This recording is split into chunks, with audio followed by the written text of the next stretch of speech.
As many of you may already know, this happened when Dr. Umar was giving a speech. And the white man knows you well because he's written books on you. They say the Negro entrepreneur. Who's that queen? You wasn't with me last night. I never seen you in my life. Look at my book. Look at my bag. Yes, I'm going to keep speaking. I've never seen the sister a day in my life. All right. He never seen this sister a day in his life. That sounded real guilty, but we're going to get into it and break it down. We're going to, it's some nuance to this. We're going to be talking about another thing. This isn't me just banging on the pro-black leaders. I'm not trying to bang on them. We're going to talk about a number of things. We're going to get into this. We're going to talk about something that I've been wanting to talk about for a while, but I figured it's the opportunity to talk about it when, because Tariq Nasheed is the one who shared this because he's taking shots at Umar, but Umar's never taken shots at Tariq Nasheed, as far as I know. And when I say taking shots at him, I'm talking about that hidden history museum that's really a hidden nightclub. Like, yeah, that was really strange to find out too. So we're about to be breaking a lot of that down. So strap on in. Let's get ready to go. Let's get ready to rumble. Where's my intro? Let's get it.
Peace, folks.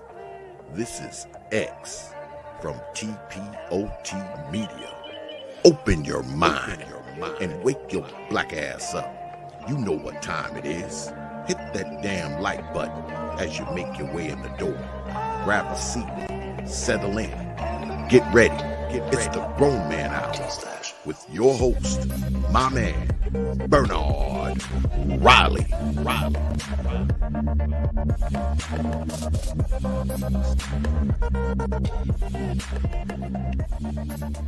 Welcome to Machismo TV, the ultimate destination for modern men seeking to upgrade their lifestyle. Subscribe to Machismo TV and Saul T-Balls. We stream daily from 12 midnight to 8 a.m. Eastern Standard Time, the best male-centric content. Highlight reels without reviewing or providing any editorial bias to the content. We have done so much, with so little for so long, we are now qualified to do anything, with nothing. We've done so much with so little for so long, we are now qualified to do anything with nothing. Those are the words of Machismo TV. Make sure you go and subscribe. The link should be pinned to the top of the chat room. But welcome, everybody. We're about to get into this. This actually happened, I think, February 4th. I'm a little late to the party. Found out about it I can't remember when I found out. I think I found out about it Wednesday. I don't know when I found out, but I found out. And I was like, okay, we're gonna talk about this. But shout out to everybody. Do appreciate each and every one of you being in the building. Child, don't come in my chat room talking about some child. Listen, we don't use that language. That honey child. That we don't use that language over here. You gotta cut that out. But anyway, child, listen. I ain't never gonna say what kind of woman a man won't get with, but I am for sure Dr. Umar don't know this one. This was some nut. This was some nut looking for. Somebody was trying to get a nut. This was some nut looking for, looking to get viral attention, and probably paid. You see, your credibility is shot for this reason. You was defending. Do I still got? I thought I deleted this. You was defending that situation there. So you don't don't say what Umar won't do. I mean, don't say what Umar won't do. I'm not even going to draw a hard line that he definitely messing with the chick, because there was some stuff about it that did sound like she was crazy, and there was some stuff about that, that I don't know. I mean, what do you do when a chick just pull up on you when you're on stage and say, "You was with me last night"? I've never seen this woman before. It's like you can't help. You can't help but sound guilty in that situation. So being charitable as possible, I'm gonna say no. But and there was some stuff about it that didn't seem crazy, but we're gonna get into that. We're gonna break that down. But you got no credibility. You put the cape on for him for the Umar Sukihana link up. If you mess with Sukihana, he'll mess with that. All right. Here we go. Feminine Melody University. Okay, so this is KG responding to that. Says, when he said, "I never seen this sister before in my life," I immediately thought of the brick lady. I never did nothing to nobody in my life. Yeah, people be lying. But no, what he should have did, as soon as she said, "I was with you last night," if Umar would have broke the internet if he would have responded like this. If he would have said, I beg your pardon. I beg your pardon. That's how he was supposed to respond. He was supposed to hit her with the "I beg your pardon." That's what he was supposed to do.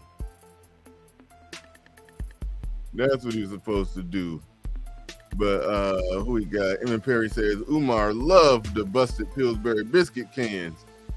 Says she was 5'5". That's what he say. That's his type. Is that not his type? 5'5" with thick thighs. 5'5" and thick in the thighs. Is that not that man's type? He told us. We don't got to guess or speculate.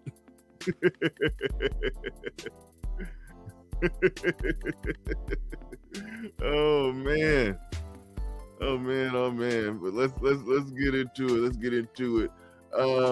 We got right there. He says, "LOL, it was too much knowledge." Dr. Umar said on Hardly Initiated, he don't have time for a lover. It would be a potential threat. If you don't think he got time for a lover, if you listen, I don't care about that, because it is a dividing line. Like, okay, can a public educator, thought leader, pro-black leader who speaks the truth to power to get black people empowered and doing what they need to do to make it in this white man's world and blah blah blah blah blah blah, can that man still be a womanizer? And by one, I don't mean womanizer in a negative way, like he committing a crime, like he doing something wrong. I'm just saying, just sleep with a lot of hoes. Can you still do that? Martin Luther King did it, allegedly. But, so it's like I'm divided on that. But when you take some of the things that he say, and then you look at, okay, you point out all these problems, but there are certain aspects of these problems that you like to partake in. It's like, that's where a potential conflict or contradiction could come in. That's where a contradiction could come in. But I'm not even trying to dig that deep, because I'm not even trying to knock a man. Just if he just, he ain't married. I mean, he can go get him some, even from a roly-poly big broad that show up on and out you on stage. It's a part of me that's not even trying to, I'm not trying to knock that much. We're gonna have some fun with it, but I'm not even trying. I'm not trying to knock it down. Okay, let's get into it.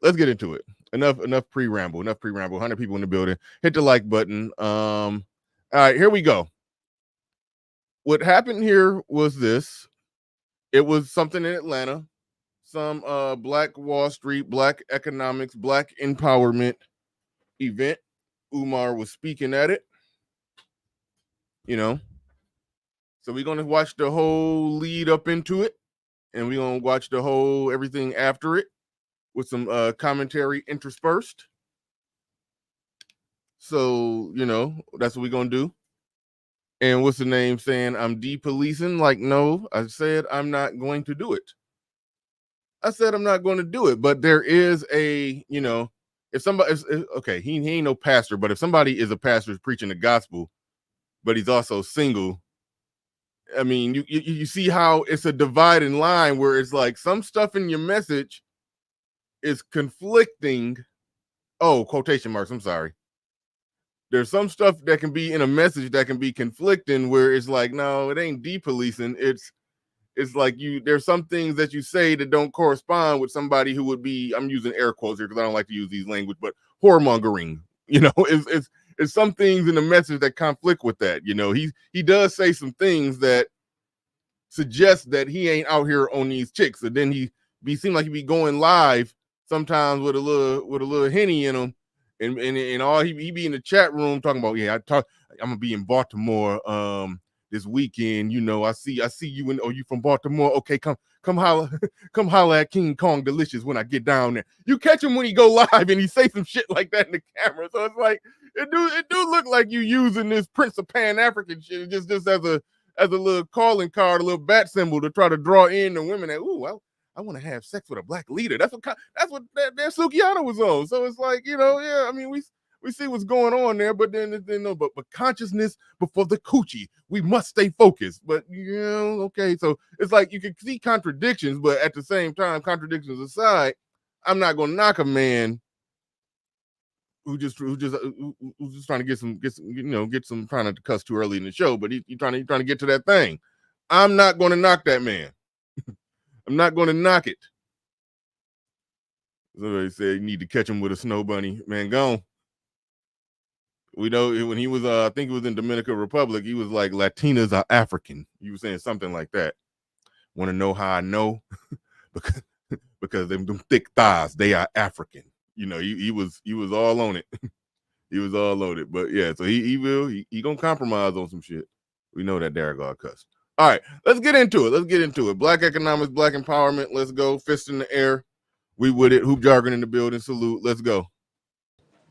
Brothers and sisters, y'all might not know this, but do you know how most multi-million and billion-dollar white corporations come into existence? Do you know that most of them did not go to the bank for a loan? I want you to hear me tonight. They want you to think that Facebook and Amazon and Google and all these big companies where you spend your money, they want you to think they went to a bank and took out a parasitic, exploitative venture capital business loan. They did not. Most successful white businesses got their startup money from private equity. Do you know what that means? They didn't go to a bank. They went to white people with money. And they said, would you mind investing in your Caucasian brother? All right. I do like these conversations.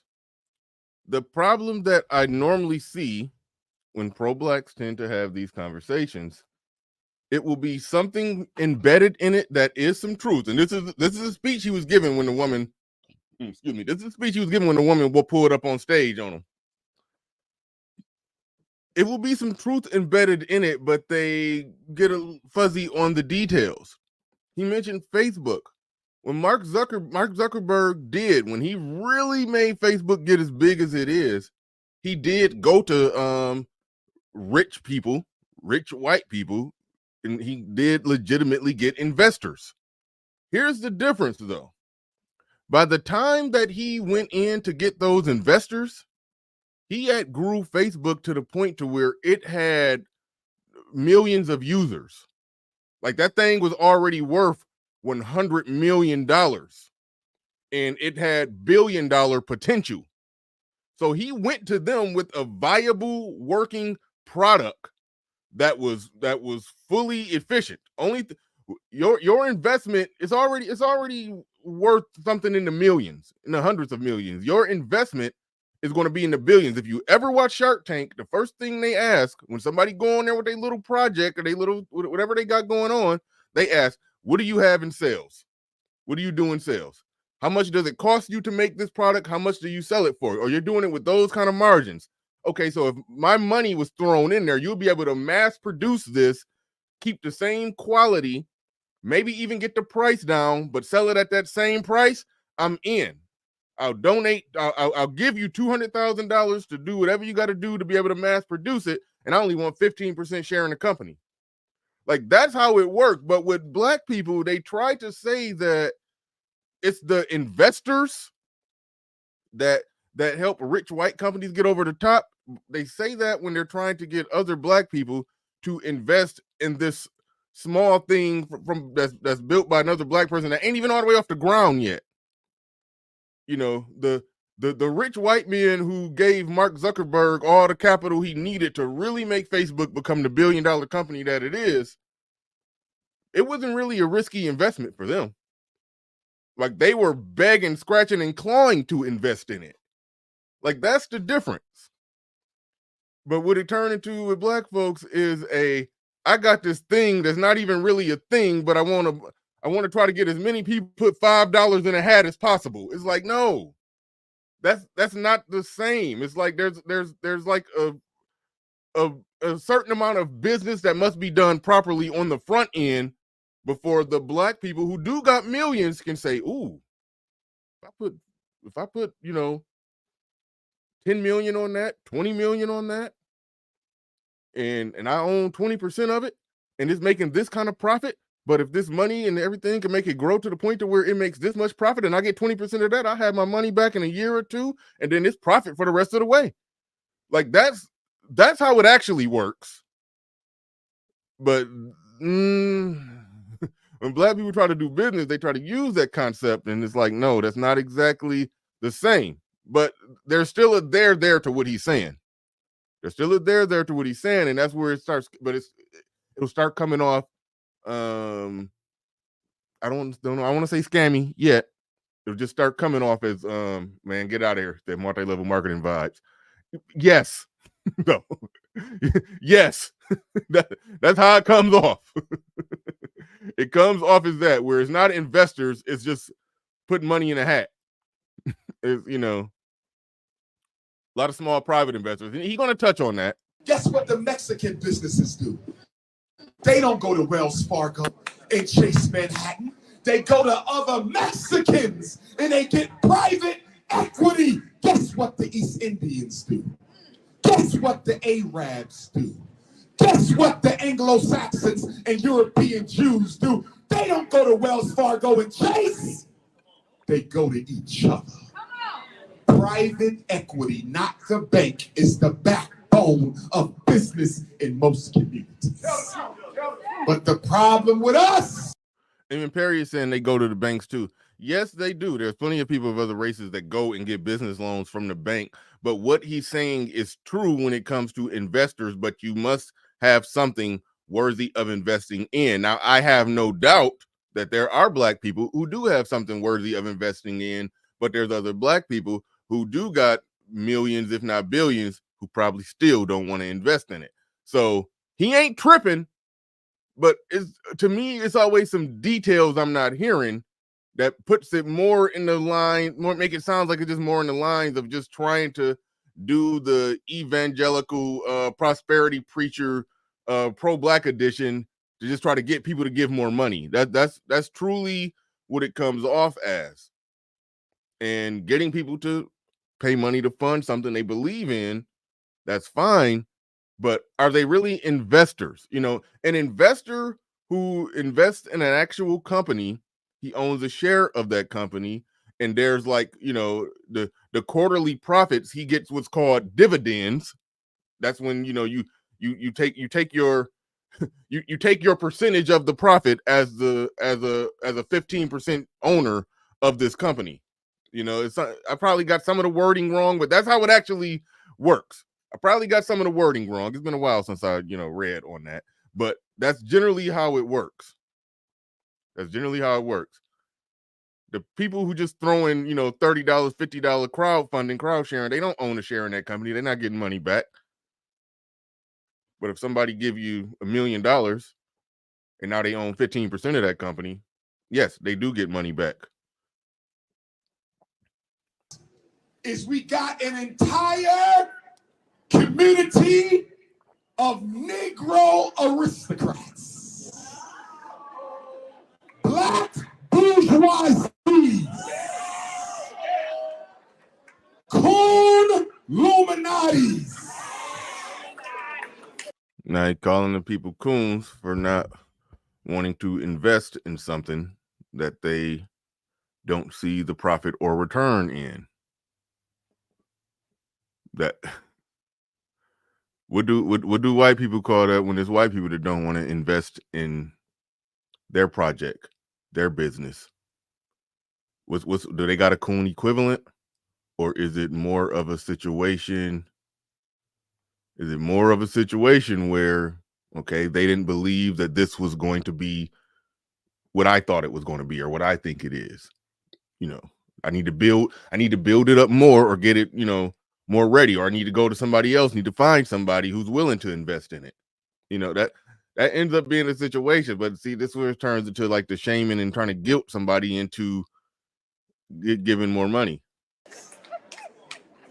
Who have all this wealth? Go ahead. Oprah Winfrey is the richest black woman in American history. Speak on that. She's the richest female in the history of the North American continent. And I'm not throwing Oprah under the bus because I want Oprah to come to Black Wall Street Market one day and bless us. But when I look at an Oprah with her billions, and I look at a Mr. Carter and a Mr. Knowles with their billions, I look at a Mr. West and a Mr. Combs, and I don't know if Diddy did it or not, but they're billionaires. I look at Mr. LeBron James, and I look at all these billionaire blacks, and one thing is really different from them compared to their white billionaire counterparts. How do black billionaires differ from their white billionaire counterparts? Bring it down, brother. When you see a white billionaire, you're looking at about 20 white businesses that they help incubate. When you see a Mexican billionaire, you're looking at about 30 Mexican businesses that they help incubate. The problem with the Negro billionaire Go ahead. is he just wants to sit on top of the black community Take it. and be worshiped and praised for what he got. He don't want to invest in no other black person because the ego says if you help another brother, if you help another sister, they might get bigger than you. And the white man has birthed the Negro consciousness on a belief system that says being the HNIC is all I should aspire to be. All right. Now, I've talked about this one before, and shout out to Jay Speed. Shout out to Jay Speed. He says, hush your mouth, talking about Shaft. I don't know what you're talking about right there. I never mentioned Shaft, but okay, fine. He says, come on, Bernard. White people are different. Black people have to be motivated in the entertained. I think you mean motivated and entertained. It's true. And I'll segue, and thank you. Do appreciate you putting something on it. Do appreciate you. Now, what I will say to what he just said right there, where he brought up our celebrities, and so often, so many times, we're asking for celebrities to do this or do that, give back to the community. It's like that ain't necessarily the way, but again, with most things that he say, there's usually something there. When he was talking about how you see a white billionaire and it's normally a bunch of different companies that they've helped foster and build up and everything, but really he's talking about it from the standpoint of giving back. to the white community, as if white people are coming to the white billionaire with dashikis on saying, brother, could you help me out with? No, there's like they got a viable company that he think that he could expand his wealth if he invests in that company. So he invests in it and he gets something back. That's how it works. That's how the game works regarding that. So the thing is, when we're talking about damn LeBron James and all of them, it looks goofy when we're talking about, you know, our celebrities giving back to help, you know, black economics. It get real goofy when we start doing that. But there is this. There are enough black millionaires and enough black billionaires to where if they were as pro-black and cared about black people in the degree that they claim that they do, they would be getting with their best finance people, the best business people, the people that they got working on their team, managing their business affairs, and be like, look, we find the black businesses that have done the work, that got a good viable machine going. If they just had more capital, whatever they're making right now, it could increase times 10 if they had the ability to mass produce it. And then that's where I will come in and I'll take own a share of the company. I'll get my money back and they'll make millions. And then we just created more multi-million-dollar black companies that's going to hire black people and going to, you know, the black employment rate and the wages and all of that. We're gonna chip away at that through investment in actual viable black businesses that are doing the work. Like, that's an actual workable strategy. But where this is going to end up pivoting to is, you know, passing a hat around, and that's it ain't nothing happening through hat passing. It just ain't. What the hell OG in here talking about? And we see that practice on YouTube. I still don't know what you're talking about, OG. Everything you want. Shout out to OG in here. These last $2. I'm not gonna lose. Oh, okay. The John Shaft thing is the jacket, man. Y'all gonna get off the jackets. I'm gonna get some more of them. I got more jackets. I got more jackets with zippers and all kind of stuff to come. This just a start. This just a start. Now, but let's get into it. This is the speech that led up to the chick walking up on the stage. It was a good conversation beforehand, before the lady walked up on stage. So that's why we just slow walking into it. We slow walking into it. But the chick, I think it's about at that time. It's at the 4-minute and 31-second mark of this video. So yeah, the chick about to walk up right now. Drop that banner.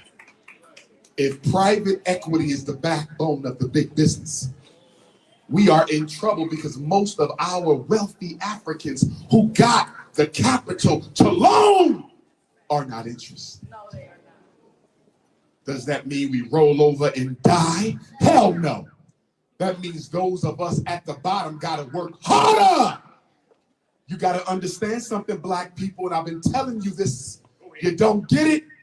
White people don't have to worry about putting in the work because their slavish, exploitative, disgusting ancestors already laid their foundation 400 years ago. They ain't got, you say, why we got to work hard, Dr. Umar? I don't see white folks breaking their back. There she go right there. There go Big Shirley on her mission.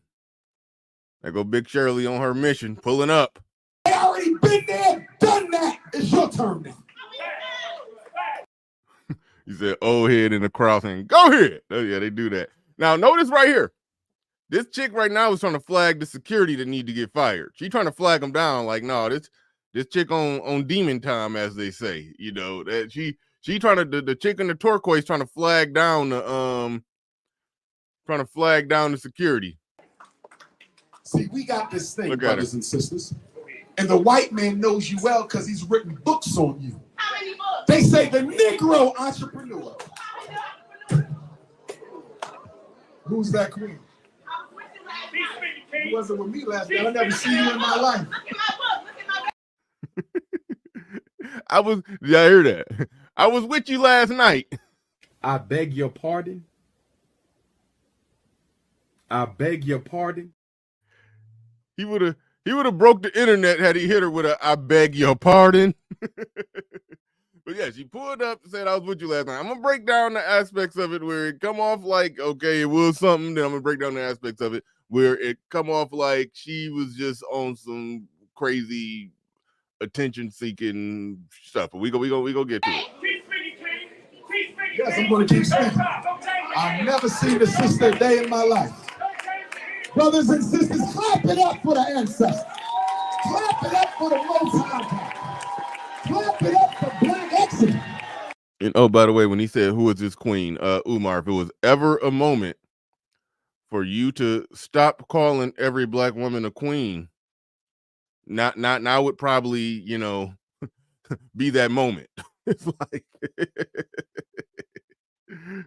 you know, if it was ever a moment, then now would probably be that moment. Clap it up for positivity. Yes. Keep in mind, hashtag never forget, he was on that Fox Soul panel talking about beautiful sisters when it was a trans woman up there, and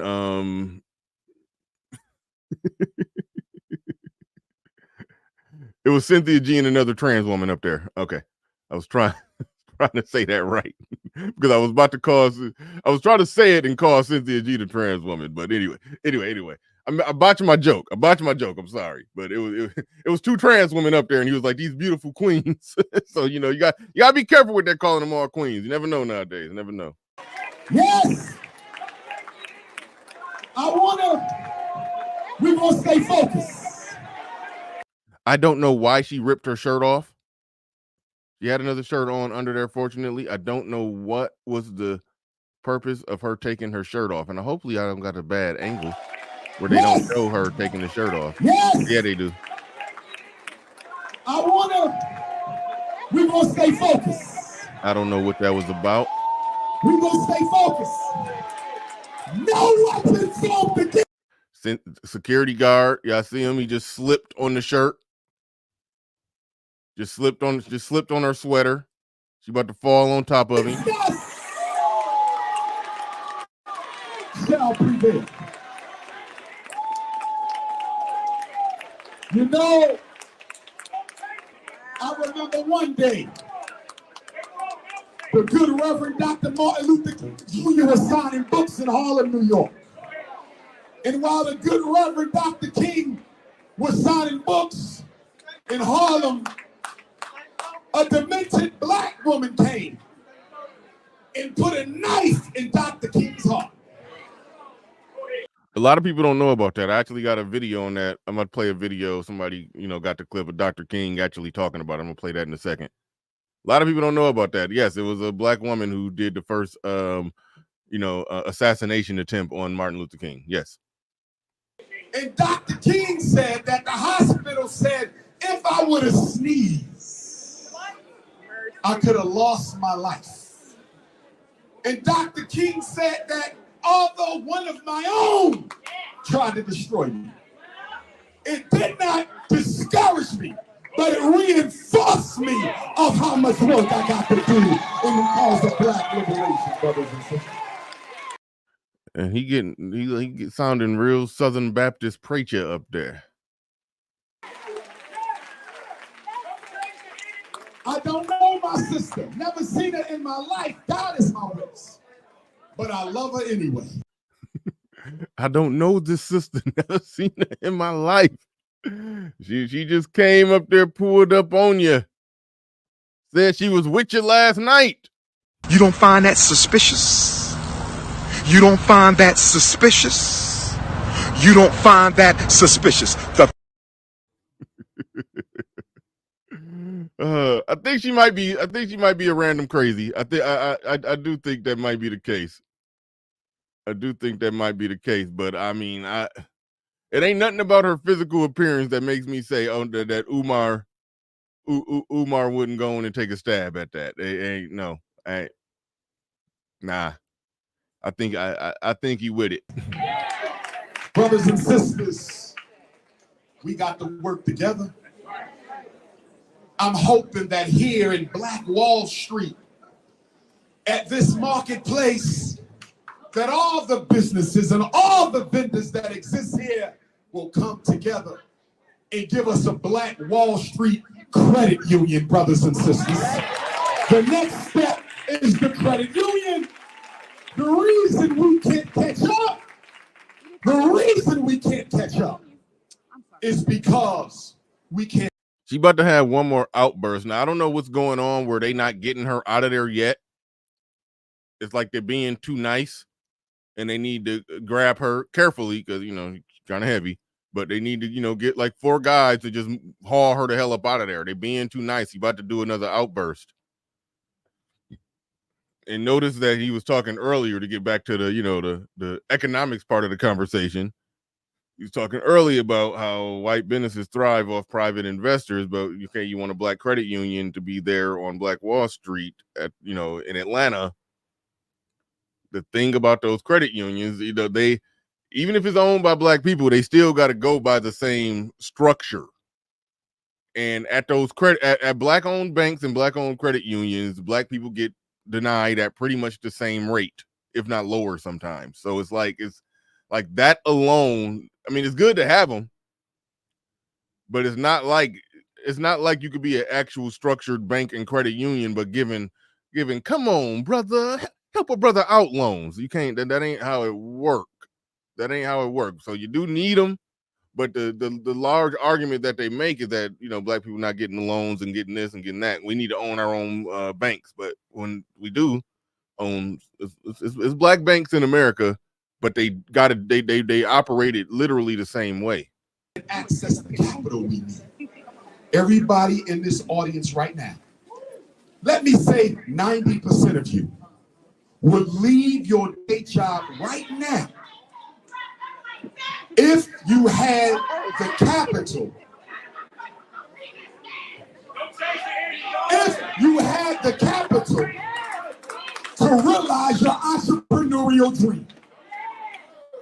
Somebody in here has an idea greater than Mercedes-Benz. Somebody in here got an idea better than Breyer's ice cream. Somebody in here got an idea better than Microsoft computers.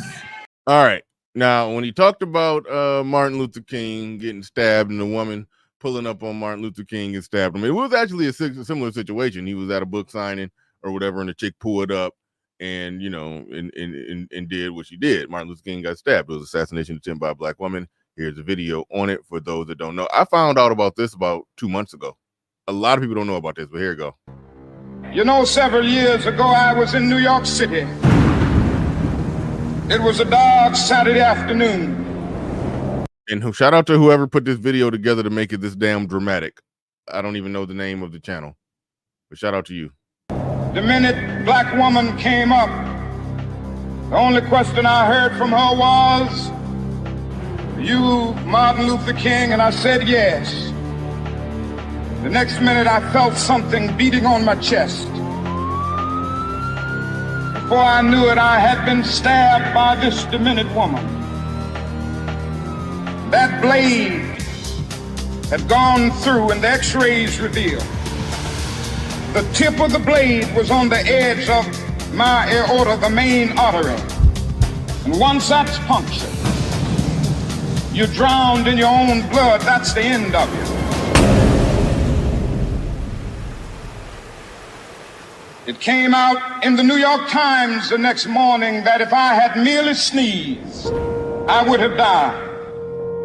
After my chest had been opened and the blade had been taken out, from all over the states and the world, kind letters came in. One of them I will never forget. I had received one from the president and the vice president. I've forgotten what those telegrams said. I'd received a visit and a letter from the governor of New York, but I've forgotten what that letter said.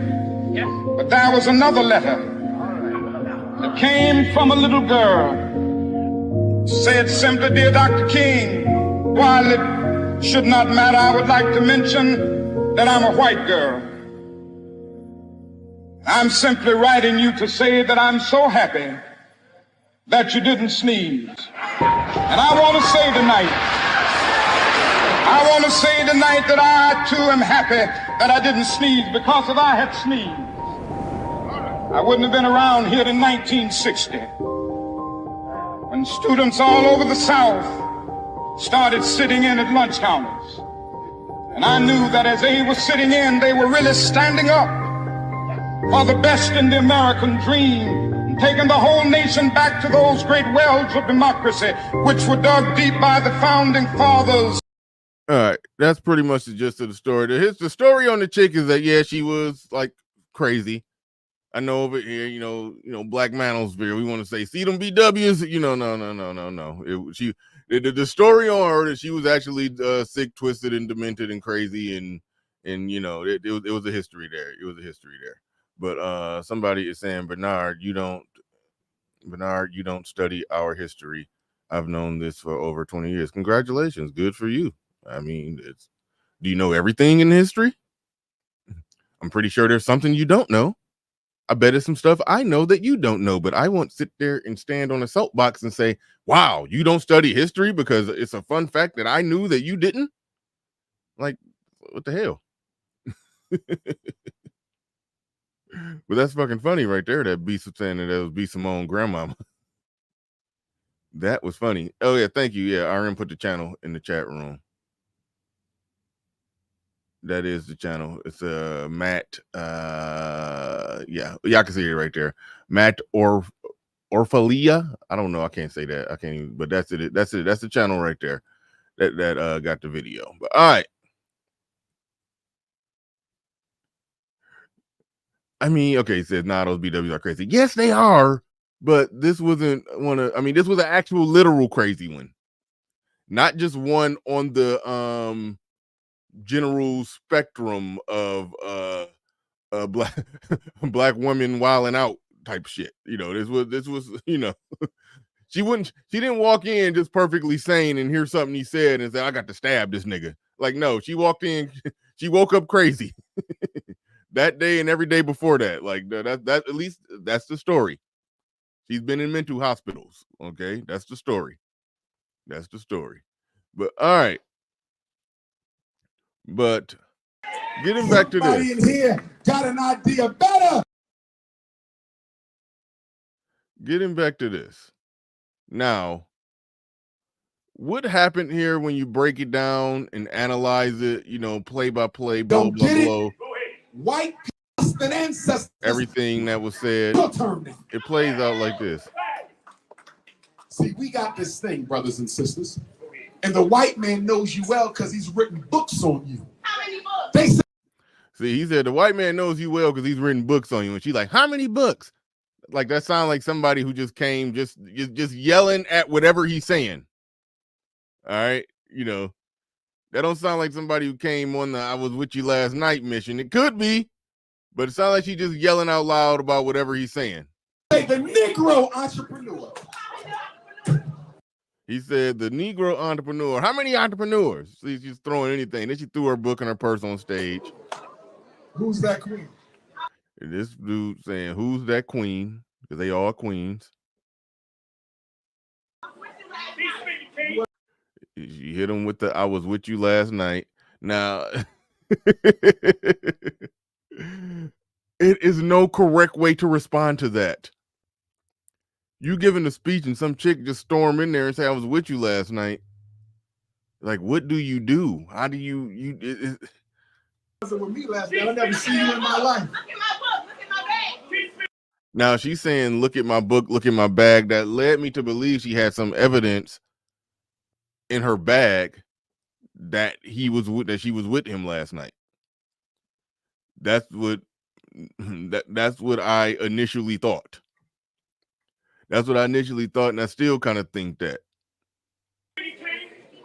Yes, I'm going to keep speaking. I've never seen a sister a day in my life.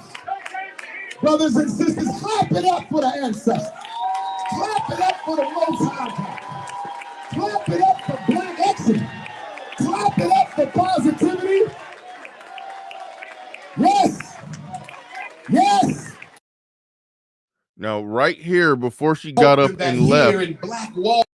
She started yelling some stuff, and this ain't the best recording of it, probably, or at least the audio isn't hitting as hard, because I can make out what she was saying, and she like threw out a date, like that was in, like, this was the 4th. Yeah, threw out a date. It sounded like February 10th. At this marketplace that exists here, credit union, brothers and sisters. The next step is the credit union. The reason we can't catch up. We can't catch up. Capital we need.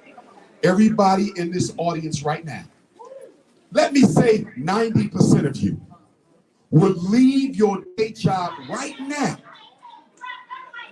if you had the capital.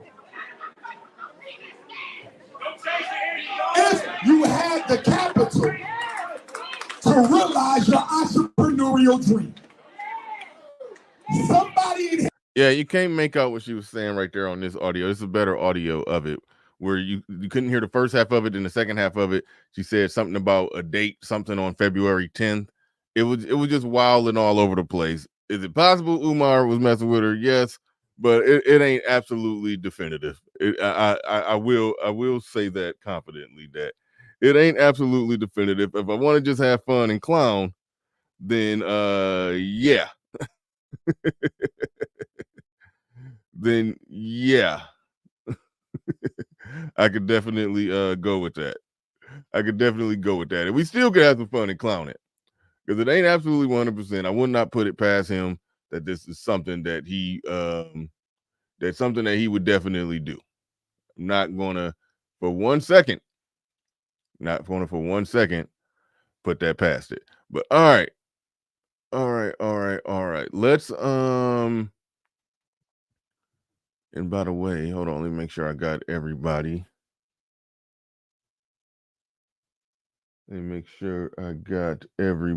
Shout out to everybody who support the stream. Do appreciate each and every one of you. Did I get all of OG's ramblings? He says, did you know there's a Black History Month? What is all this black on black crime? LOL. Also, shout out to OG again. I don't know why he donating on 2 different channels. That's weird. He donated from the OG, the Ghost OG J Speed, then J Speed OG Talk Black BT. Okay, either way it go, I appreciate it. I don't know why you bounce from channel to channel. He said Dr. Martin Luther King's mother was assassinated. That's another fun fact I didn't know. These last $2.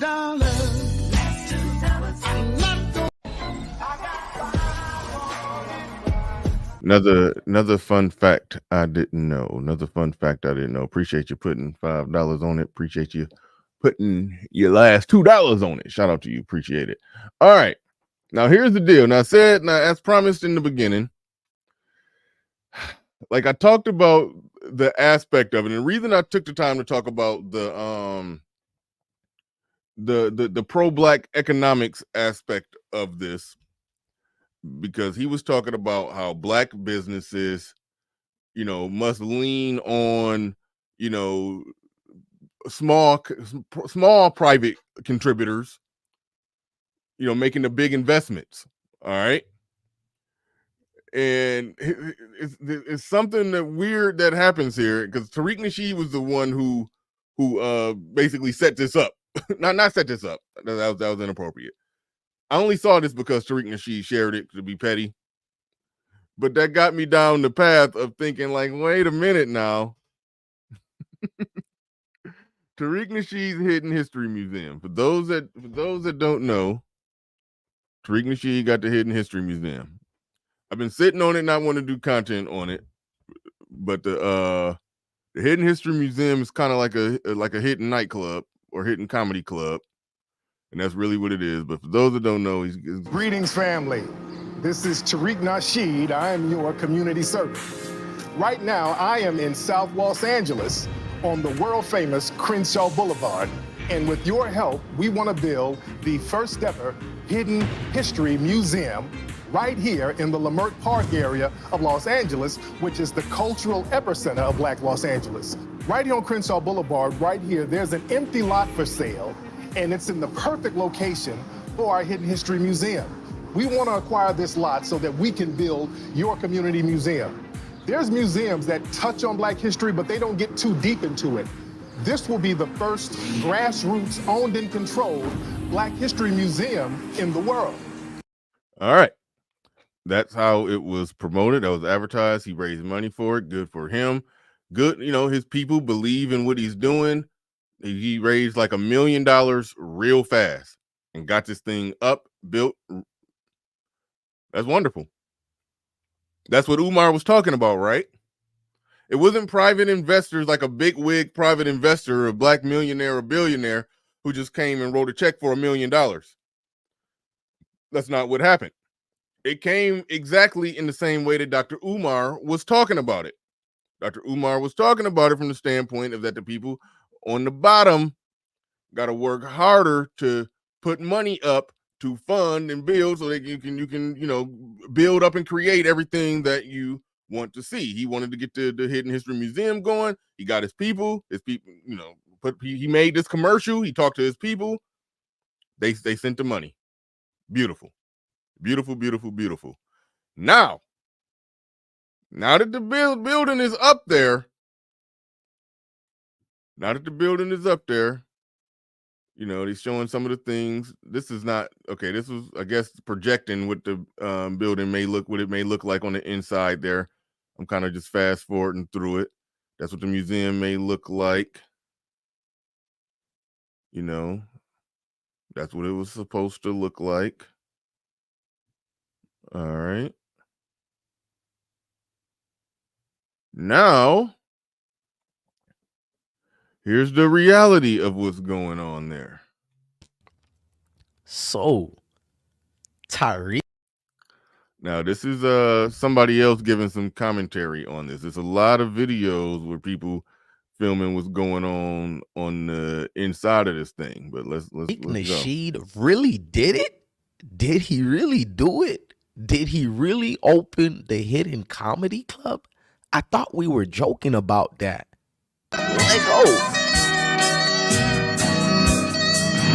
Nasheed actually does the unthinkable, the unimaginable. Now, I want to break this down because, listen, Tariq actually opened the Hidden Comedy Club. I wasn't paying attention to it for a minute now because I knew what it was, but now that it's validated, let's look at these receipts and highlights right quick. Ladies and gentlemen, I bring you the Hidden Comedy to a brand Club. new spot called Tariq's Comedy Vibe, going down every Wednesday night at the Hidden History Museum at 2131 West Jefferson Boulevard here in Los Angeles. And this is going to start Wednesday, April 26, 2023. Christ. You don't want to miss this because every Wednesday night, starting there at 7 p.m., we're going to have some of the hottest comedians, celebrities. All right. Now, just keep in mind, for frame of reference, compare and contrast that to this right here. Greetings, family. This is Tariq Nasheed. I am your community servant. Right now, I am in South Los Angeles on the world-famous Crenshaw Boulevard. And with your help, we want to build the first ever Hidden History Museum. Pop-up guest and just overall good vibes. So this is the place that you want to be, and it's going to be hosted by me, Tariq Nasheed, and comedian Dwan B. And you'll also get to check out the displays and the artifacts at the iconic Hidden History Museum in the historic Jefferson Park area of Los Angeles. So you don't want to miss this one. Come on down to Tariq's Comedy Vibe. That's 2131 West Jefferson Boulevard in Los Angeles. And for more information, go to hiddenhistorymuseum.com. That's hidden. This guy is a complete educational purpose. Now, this guy, the guy who made this video, he about to talk about some more stuff. But what I got to say before I let him go and and lay out whatever he's going to say, I think he got I don't know if he got a personal vendetta. I don't know the history. I don't know what's going on there. But he is just laying out some visible facts. Here's my thing. If Tariq Nasheed, who lives in LA, real estate, everything in LA, I mean, not LA, well, California, wherever, California, we know everything costs is high as hell out there. If he wanted to make an event space, but he needed the capital to do it, Could he have gotten his people to donate up to $1 million, if not more? I forgot the exact number. I don't care. Could he got them to donate over $1 million for him to make a multi-purpose nightclub / comedy club? Oh, and it's some artifacts and history stuff in there. Could he have done that? Chances are no. So it does reek of he had to basically present this like it was going to be the a noble first fully black owned hidden, he got the Hidden Colors documentaries. He's playing on the hidden thing, everything hidden with it. He walked into that one.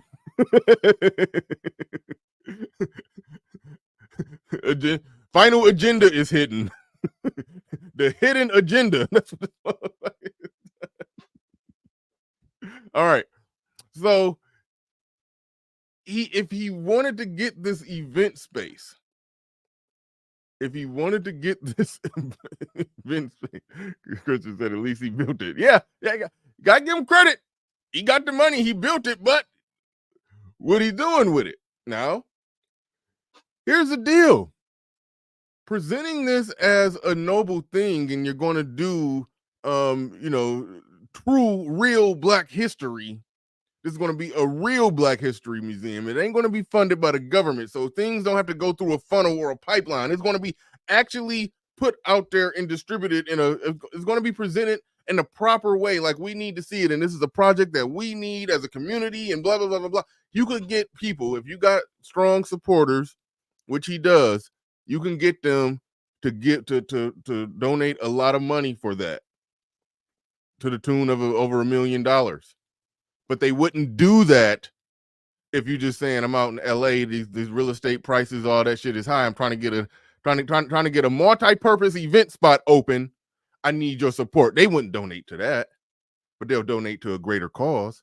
And that goes back to what Dr. Umar was saying when he talked about how everything that you see that white people have built that's great, it came from private investors. Other white millionaires has invested in it, and they've got it done. Black people, the money funny like that, or they don't want to. The millionaires, billionaires don't want to spend the money to invest in it, so they take the money. They get the money from the smaller private investors. Here's the thing: smaller private investors not going to ask the right questions. They're just going to send their $100. They're going to send their $500. They're going to send their $1,000. They're going to send their $5. They're not going to ask the right questions. They're not going to look for a monthly, quarterly report.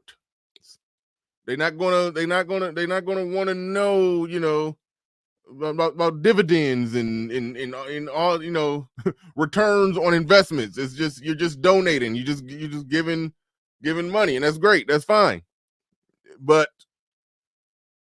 when you go with the method that Umar laid out, you ultimately can do whatever you want to do with it, however you want to do it. And then at that point, it's not private investors. It's just random donators. But the thing that he was describing, that Umar was saying that Black people need, when Black people do what he said, it ends up being something sideways and, a little crooked. So yes, you do need that big investment from somebody who know and understand business and the whole works. You do need that. You need it to be done right, portrayed right, presented right, the whole work. That's what you need. That's how it gotta work. That's how it necessarily has to work if you talk about a real actual investment. But shout out to OG, he said it's called foot traffic, Bernard. Damn. Yeah, you could say that all you want, but I think we can see the hidden objective in that hidden history museum. Shout out to Theo Waff in the building, says Umar should raise his money from an ABW. Aren't they all super rich and everything, asking for a friend? Absolutely. Yeah. One listen. Everything you want. They got the money. I ain't tripping on that. I ain't tripping on them getting their money. How they gonna get their money? But this is a real thing here. The Hidden History Museum is a damn hidden nightclub, hidden comedy You club. guys can't hide it no more. What makes it bad, I went to the actual website. Get this right, ladies and gentlemen. He's having a Juneteenth, the Hidden History Museum, on June 17th at 7 p.m. And that's the same time, a frame, that he does his typical comedy routine. So it's a bar, it's a bodega, it's everything in the world. And they give this guy a pass. And that's why I'm hurt for the entire people involved in this, because of the pass that's being given. It's like, so y'all not gonna call this brother out? Y'all just gonna let him get away with that? We gotta break this down. Listen, my cousin donated, we already looked at the video for proof. My cousin donated a few dollars to the museum fundraiser because he said that he believed in the original vision. My cousin thought that it was a great vision. He thought it was an amazing idea by Tariq Nasheed. We all were very disappointed at the direction of the project, including me. I told you I used to follow Tariq before he got into xenophobic attitudes, and he had his whoremonger groupies doing the same thing, dispatching the Power Rangers of weirdos. But listen, the comedy club, bodega, nightclub, it's everything but a museum, and that's factual. Like, what the fuck is this? I thought this was a museum, not a lounge comedy joint. I mean, we can't be for real here. Tariq is trying to recoup the money they spent already on the nightclub, and I really believe that. He already is using the Hidden Comedy Club as a tax break. We broke that down already. Go watch the videos. Property has to be profitable to be sustainable, and nobody wants to really spend money to see Walmart cheap products by Tariq using 5th grade history as the hidden. There's nothing hidden. All right, he going in. Put the link in the chat. Let's put the link in the chat. Let's put the link in the chat room. Anybody want to come up and have a piece of this? One thing I'll say, museums make their money. This is how, how museums make their money. Public museums are supported largely by the government. That's for, your normal, typical public museum. It's supported by the government. Although they may have fundraising events to help out. So they're supported by the government. They may have fundraising events to help out. Okay, now this part I wanted to read. Private museums are supported by private donors, which is fine. Fundraising activities and grants from foundations and sometimes government agencies that support the arts. Now, that's typically how they make their money. They're supported by private donors. So if you got a museum and whatever cost that got to come, it's almost like the private donors who gave the million, who donated $1 million, they would have to keep donating that $1 million to keep the lights on in there. Then there's fundraising activities and grants and this or that or blah, blah, blah. So, in a roundabout way, one could say that, he's doing what he has to do to keep the lights on. I'm sure that would be the argument, that he's attempting to keep the lights on by doing all of those other things there. But it does not look very museum-y in there at all. It looks very strongly like the goal, objective, rhyme, and reason there was to get everybody to donate. For a noble cause of Black history, and then now he got a night spot in Cali somewhere. That's what it looked like. There's no way around that, and it reminds me of when pocket watching JT. We said there's a black There's a black financial sector. We did a show called "Is a Black Financial Sector Full of Scammers?" And it's like the scam levels just so high. I'm gonna play some more what this dude got to say here. I think okay, I've never remember the names of people shit when I clip their shit. His name, okay, it's Purple Preacher. Y'all see it right there. I don't know what else he do on his channel. I found this video, but shout out to him. Shout out to him. Shout out to A Story to Tell. Says pretty soon there's going to be massage tables in the back where you can get a hidden happy ending in that joint. Oh man. But this dude is going in. You're much harder than I would, but it's like, about that museum. Trust me, nothing is hidden at all. I mean, you might as well let Prince tell us about the internet and how people turn into education. Let me skip the part. I don't know why he's playing a clip from Prince. So, he's apparently a fan. All right. Tariq Nasheed really did it? Did he really do it? Hold on, did I go back to the beginning? Hold on. Hold up. Let me make sure I get back where I was at. Hold up. How much you guys have to hate yourself for Tariq to be allowed to take advantage of you guys like that? I'm almost hurt for everybody involved because it's like, Jesus, low insecurities and low self-esteem is a real thing. Now, let's go more on this, man. This whole now, thing listen to this. He's saying, I ain't mad at Tariq. I ain't mad at Tariq. It's still a black business. This dude a crybaby. Okay. You create a black business. That's fine. You ask for investors for your black business. That's fine. Not really investors, donators. An investor owns a percentage of the company and they partake of the quarterly or annual profits, however it's structured. They partake of the profits. They get a percentage. It's called dividends. They get a return on their investment. That's he got donators to donate for one thing and then made it another thing. The thing that he made it into, if he would have said, hey, I'm trying to have the most poppin'est night spot in Cali, donate. I don't think he gets $1 million. If he says this, I think he does get $1 million. This is Tariq Nasheed. Greetings, family. This is Tariq Nasheed. I am your community servant. Right now, I am in South Los Angeles on the world-famous Crenshaw Boulevard. And with your help, we want to build the first ever hidden history museum right here in the Leimert Park area of Los Angeles, which is the cultural epicenter of Black Los Angeles. Right here on Crenshaw Boulevard, right here, there's an empty lot for sale, and it's in the perfect location for our hidden history museum. If you say that, you can probably get a strong, supportive audience of black people to donate millions. That's, it's not too many ways around that. It's not.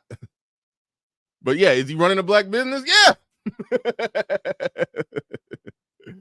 Oh man. All right. We are joined by Game Changer. You from Cali. Have you pulled up? Have you went club hopping at the at the Hidden Comedy Club, at the Hidden nightclub? No. I mean, we do have, he's in Southern Cali, but we do have those black art museum types. There's one in San Francisco and there's one in Oakland. So they exist. Do they double as a nightclub at night though? Oh no, not that I know of. Okay. I mean, I don't really mind that aspect if they did, because many do. I mean, many things do double as nightclubs. When they're not the thing that they are. There's hold on real quick. I agree with that part, and hold your thought because he's about to tell me something else. That I want to be clear. That part I understand. A lot of people own event venues or event centers or basically just a building where events are hosted. That's fine.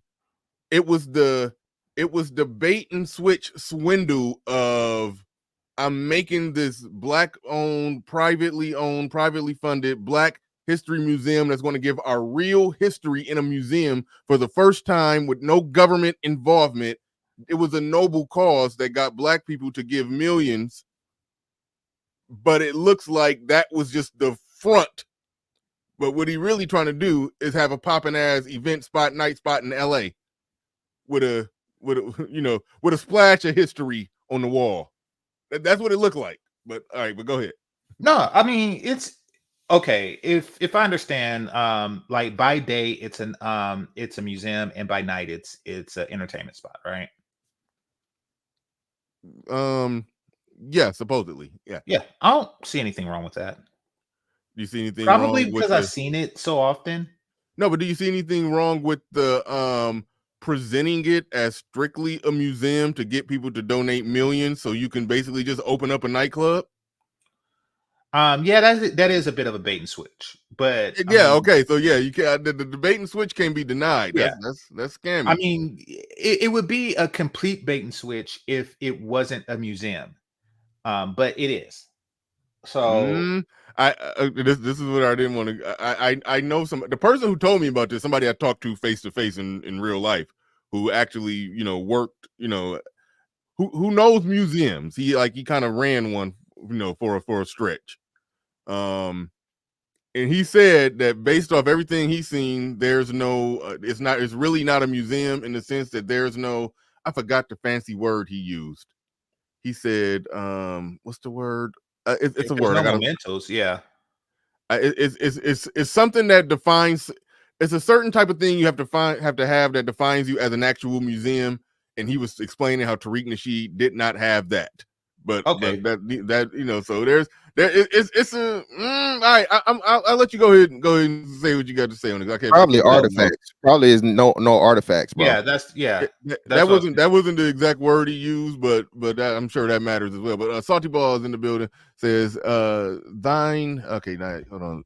Thine corpulent one turned her body into a missile and proceeded to devour the Prince of Pans. He talking about the original topic about the Umar thing. But shout out to you.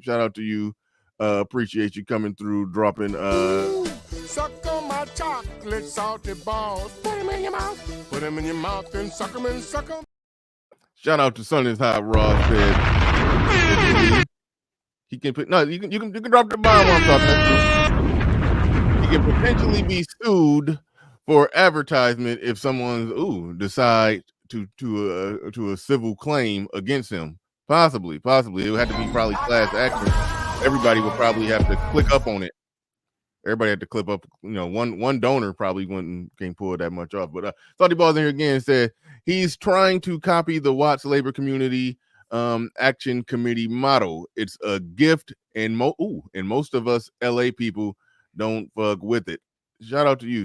Appreciate you. But all right, go ahead, GC. No, somebody asked if I've ever been there. No, I'm about 600 miles. I know people think that when you live in Cali, things are close, but it's the third largest state. They're very far from me, and I haven't been there. Nor did I know it existed. Yeah, so, Cali is damn near the width of the country. Almost. Yeah, it covers most of the West Coast. So they're far. Let's put it like that. And no, I've never been there.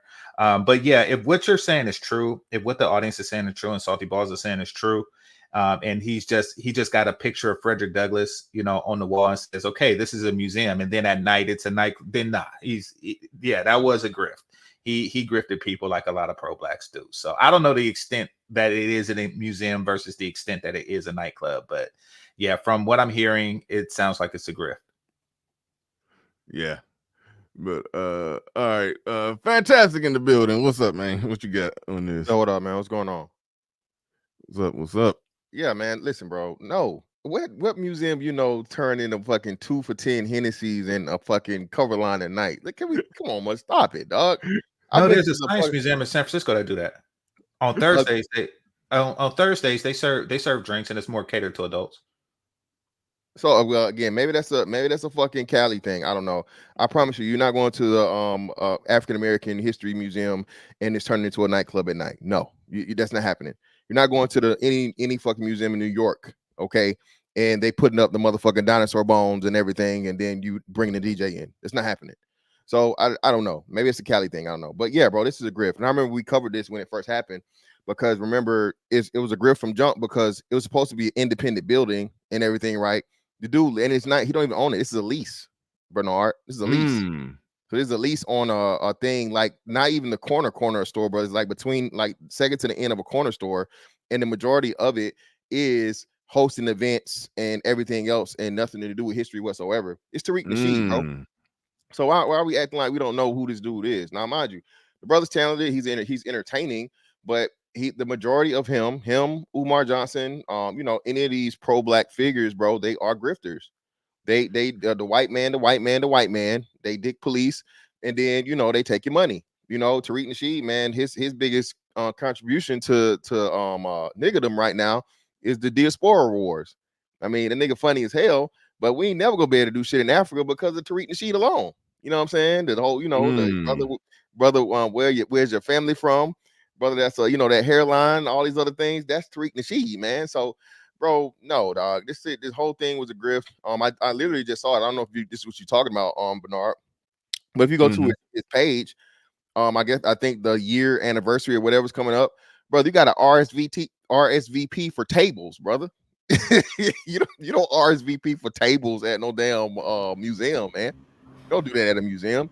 You know what I mean? If you're celebrating the inaugural or the annual the anniversary for the place, hey, you do that, and suit and tie, whatever, so on and so forth. But come on, man, it's Tariq Nasheed, bro. Everything past Hidden Colors 1 has just been nigga central. So come on. Oh man. I've been sitting on this for a while, been reluctant to do it because I ain't even want to go there. You keep saying this to Tariq Nasheed. I don't even know if he got a history of grifting like that. I mean, I don't follow him like that. But so I don't even him and Umar have crowdfunded the most money of any just regular everyday black man I can think of. I can't think of anybody else that crowdfunded money like that. It's technically nothing wrong with crowdfunding if what you're crowdfunding for is an actual thing and you actually do it and you deliver on whatever you've crowdfunded for. Like that. The problem with Umar is that it was a lot of damn crowdfunding and no school to speak of. Like that was where that was a problem. So I mean, I try not to. I try not to go in too much if I don't know all the details, but yeah, no, this is wild. This is wild. But shout out, I think I'm gonna go pass it to Salty Balls. It's like some background noise too. I don't know if I don't know if it'll drown out when you start talking, but it sounds like something going. Oh yeah, that's the laptop. The cooler at the bottom, the cooling fans. Oh, okay, cool. Yeah, no, go ahead. It's better now. It's better now. Go ahead. Okay. Salute to the panel. I'll say this. Obviously, just like libraries, museums are designed, based on, some of the things that they have in there, some of the pieces or whatnot. But the thing about the West Coast in general is that there's not many spaces. I mean, there's spaces, but people kind of double up and use some of these places as, where they have little evening get-togethers and stuff like that. There's the WLCAC, which there's the Bones and Blues and things like that, or whatever the case may be. They do have that stuff. But him in particular, he just took a motto and he just kind of took it a little too far. He knows exactly what he's doing. It's kind of a hotep gathering of sorts, you know what I mean? Pro-black gathering of sorts, because there's already institutions that are historically there within the community that he could have just simply supported, So I just kind of wonder about the motives or whatnot, if I'm not mistaken, there was a slave exhibit that the WLCAC had. They had it for years, and he's marketing Leimert Park, which is more or less like the Black Greenwich Village of LA in a lot of ways. But if you're talking about the heart of the culture of LA and where everybody moved to when they first moved out there, it was very much Watts. And so I just kind of, there's some it's giving some grifting energy, and that's just at least my take from it. Being a native Angelino. Mm-hmm. All right, all right. And Giuseppe says, "What is the Black Manosphere building?" with some laughing face emojis. If somebody connected, affiliated to the Black Manosphere, did built something in the way that he built that, where it looks like a bait and switch, you would be sounding an alarm, Thank you. calling them grifters. But somebody else doing it, and we just side eyeing it. Now you want to criticize us? It really don't matter. Is anybody who slightly got that label Black Manosphere on them, you're going to find a way to find a convoluted, contrived way to rework the criticism back to them. If we did that shit, you start a whole fucking channel just to talk about it. Like, so shut the fuck up. Why would you build anything now? Hmm? Why would the Black Manosphere build anything now? That doesn't make sense. Why not? Well, OG, you don't really build during wartime. Well, again, why not? Why don't you build? You build the minds. Why not build things to go along with the mindset? Okay, so the reason why you don't build anything during wartime is because the reason why you don't build anything because you can't talk about it because there haven't anything been built. Let's just kick out that conversation. And another thing, you started this conversation. You just said something. When we talk about building, when we talk about since you want to have this conversation, wait a minute, Bernard, you just since said you want to have this something. conversation, when you're talking about building something, right? We in the Manosphere understand that society is in a gender war. Y'all So hit if on you the are black in a community, gender war during wartime, you do not build. People did not build the Eiffel Tower during World War in the way because they y'all run the talking risk about of it. it actually being All right, destroyed. I guess I'm gonna have to cut up my Jesus mic. Okay. All right. See, Hold this on. ain't All gonna right. work. All right. Okay? OG, let's go ahead and this ain't say. gonna work.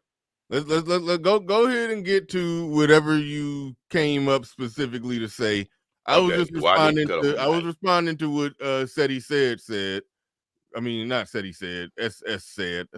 Anyway, I was responding to what he said because he started talking about some what if y'all built, but I was just pointing out that if we did the shit the way that this shit was done, he would be calling us grifters. But he's overlooking it because it's somebody else, and then he's saying, "Why haven't y'all done?" It's a bullshit argument of just dumpster diving for a narrative to pin on. I get that, but that's He's just a Manosphere reflecting stalker the too, mirror. man. That just reflecting the mirror back in your face because that's what y'all have did for the pro-black side ever since the Manosphere been up. Mm-hmm. Y'all have did the same thing. So why is y'all worried about? I've done what? Not you and not you specifically. I'm not talking about me as a whole. specifically. I'm talking about anybody. I'm just saying the Manosphere has went in on anything has to do with pro-black, the red, black, and green flag, and everything else. So that's just a reflection of what black people do. We never do anything good enough. So whatever side you on, it's gonna be the same shit. Have you been to the museum? OG, OG, you gotta ask the question. Why though? Why did the Black Manosphere start calling out and been right for the most part? I'd say at least a 90% clip about pointing out a lot of this grifting and pretty much manipulation and taking advantage of the black community and lying to them, telling them that they can't get ahead because of the white man. It's not their fault. It's not their fault. I got you. Let's just keep the white man out of this for a minute. Okay. So hold on. OG, I got you, but let's just keep the white man out of this for a minute. We give him too much power. What I always tell everybody, if you don't like how something is being done, join that organization and start making. See, you shaking your head. Everything in the world is done this way. No. If people don't if people don't like the way the Democrat is running, what they do? They join the Republican Party and then bring them something that they can say, hey, look, this is what we're going to bring you. What are you going to give me? So what I'm saying is, still to just sit back and complain about it all the time. I tell these people about the Nation of Islam. If you don't, nothing is going to be perfect. If you don't like the way we're doing something, come in there and show us and do it a little differently. But I see us like, I won't use the crab and barrel thing because that water is hot and motherfucker they ain't trying to pull you back in there trying to get a hand up. So I won't use that. So, but what I will say is, one thing I have always said about black people, I don't give a damn what we doing, what side of the street we on, what hill we on, what valley we on. We'll never do anything good enough for us not to sit around and talk shit about it all the time. All right, OG. I see where you're trying to go. I legitimately see where you're trying to go with it. I think the flaws that lie within what you're saying is that this ain't a situation where somebody who, we agree with, who we rock with, but they're trying to legitimately build something and we just tearing them down. Like that ain't what's happening here. And I don't, It and that's is why all no, over the internet. that's why I said on this. I knew about this old the hidden nightclub for a while. I said on it because I didn't even want to come off like it was that. I didn't want to come off like it was that. Like most of what Tariq Nasheed is talking about, I don't rock with, I don't agree with it. But just like in the same vein of when I did the show with Pocket Watching with JT, where what he do, he expose and call out scammers and grifters on the whole black cyberspace side of things. I did an interview with him, and the question was, is the whole black finance sector full of scammers? And he broke down the odds and ends and details of that. Some people would say that he's just trying to tear other black people down. But what he would say is he's calling out and exposing the bullshit that black people are that black people that get in position do to grift and scam off of other black people who may not be as knowledgeable about how shit work, but they know enough to say, okay, I like what he's talking about, I could send him some money. And they sent the man $1 million and he rebuilt the building and it wasn't for what he said it was for.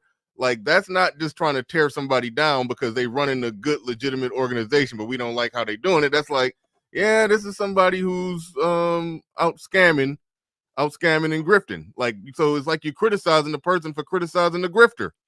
No, Yeah, but Bernard, I think your first guest gave you a better understanding how we do things out here in California. All right, as well as you could say, then why is the library having events at a library? It's supposed to be there for you. Supposed to go in there, read books, check out things, and whatever. But they do dual things. One of the things is real estate is very high I'm out the here, first guest, by the way. yeah, I know you are, uh, my brother. Say But it. what I'm saying is, Los Angeles is Say my name. just like he said, it's very limited spaces. Yes, but one of the things I want you to understand about business in California, sometimes you can put a museum up, and when you first open it up, you have your first opening, and everybody's there, the news is there, and then it just dwindles. Nobody's showing up. So if you can get, y'all always talk about change. This is one of the things y'all speak to older people about is you can't bring old tools in to fix a new car. But when you see somebody who goes in and look at something and say, you know what, I know how black people is at a big event, they gonna be there, but as the business go on, it's not gonna have that many people coming into this business. So how can I get people into this business not only to come for whatever event I might put on it, but then they look around and start looking into the things inside the museum, and then maybe they get a little excited about it, and then they might come back in the daytime and bring their family. So y'all got to understand the way people's minds are in California. So I don't look at it as being a drifter. I look at it as a businessman going in and saying, how can I keep my business and keep this museum afloat where it don't become just like a lot of the other things that was in this city as far as representing the black community that has just died and people don't even visit it, like the Watchtower. You go over there, it almost looked like it just almost looked like a dumpster dive now because nobody's visiting. What are you talking about? People are on 107th all the time. That's No, in my what I'm saying. backyard, brother. Okay. I'm from Watts. Okay, that's good. Yeah, That's good, and that's good. But I've been over there several times, and it just looked like an empty place. And so it wasn't like that when I first got here in 1990.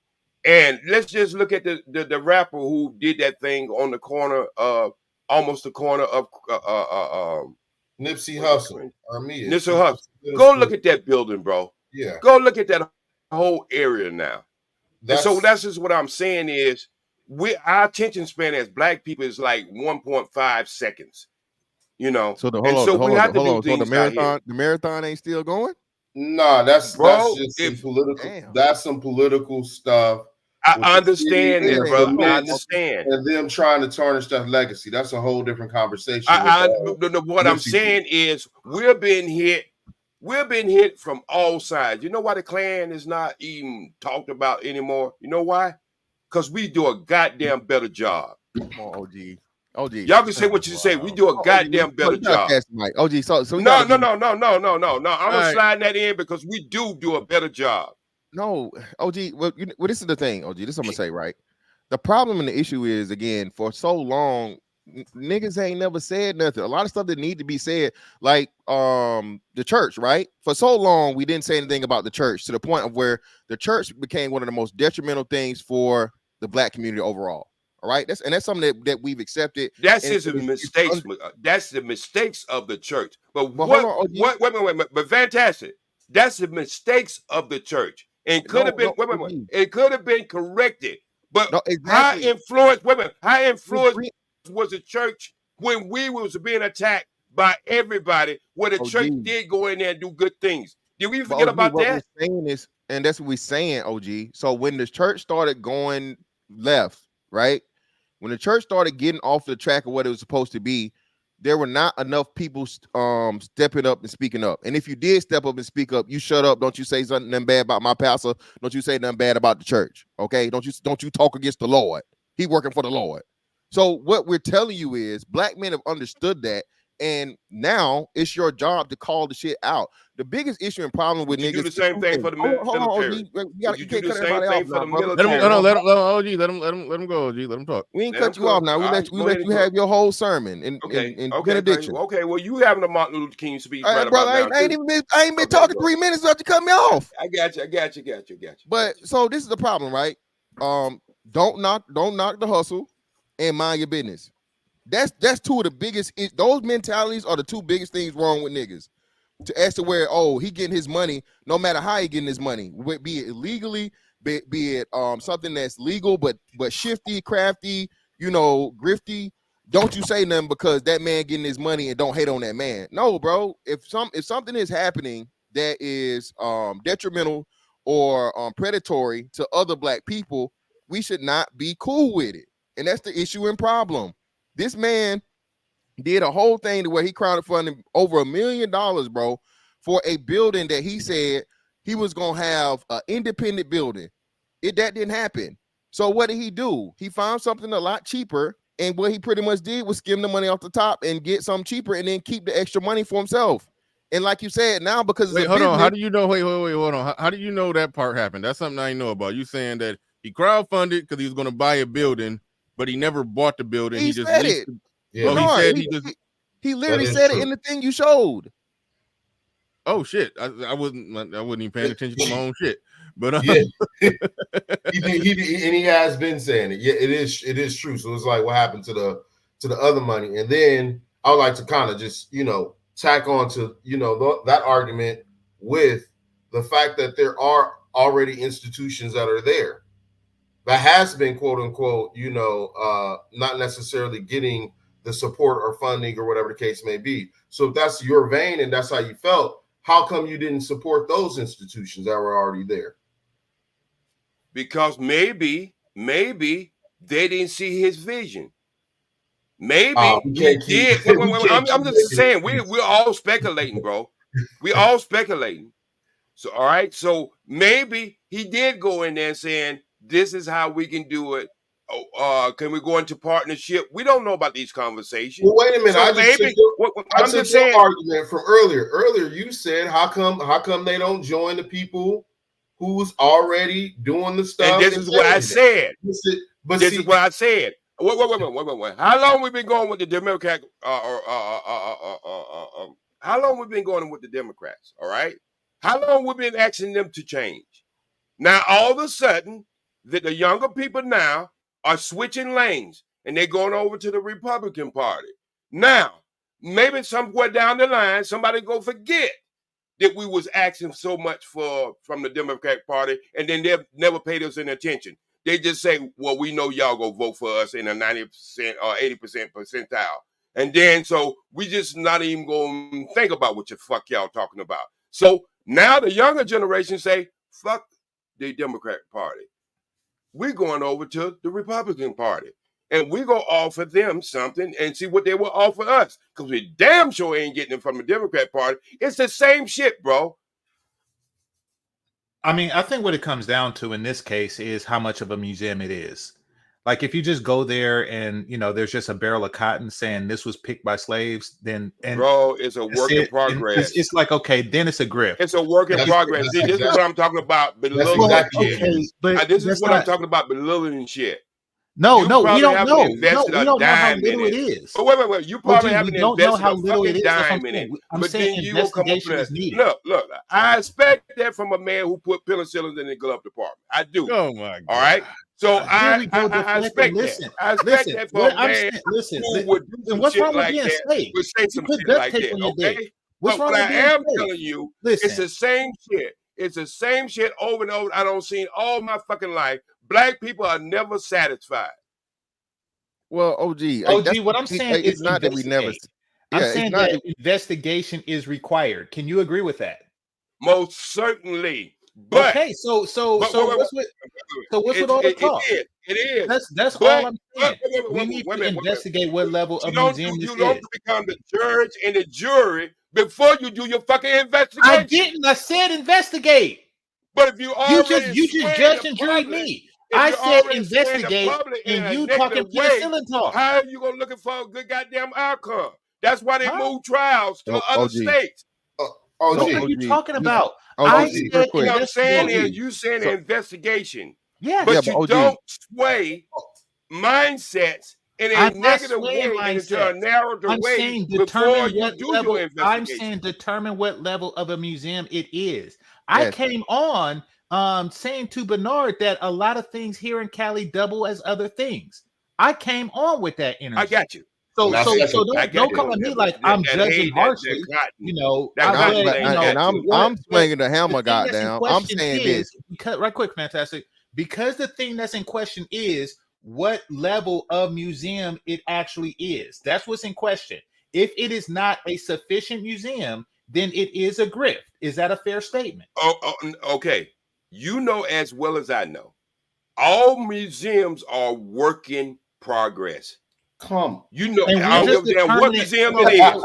You might have. I'm just curious. How much work has been put into it as a museum? Real quick, that is the investigation. How much work has been put into it as a museum versus how much work has been put into it as a nightclub? That's it.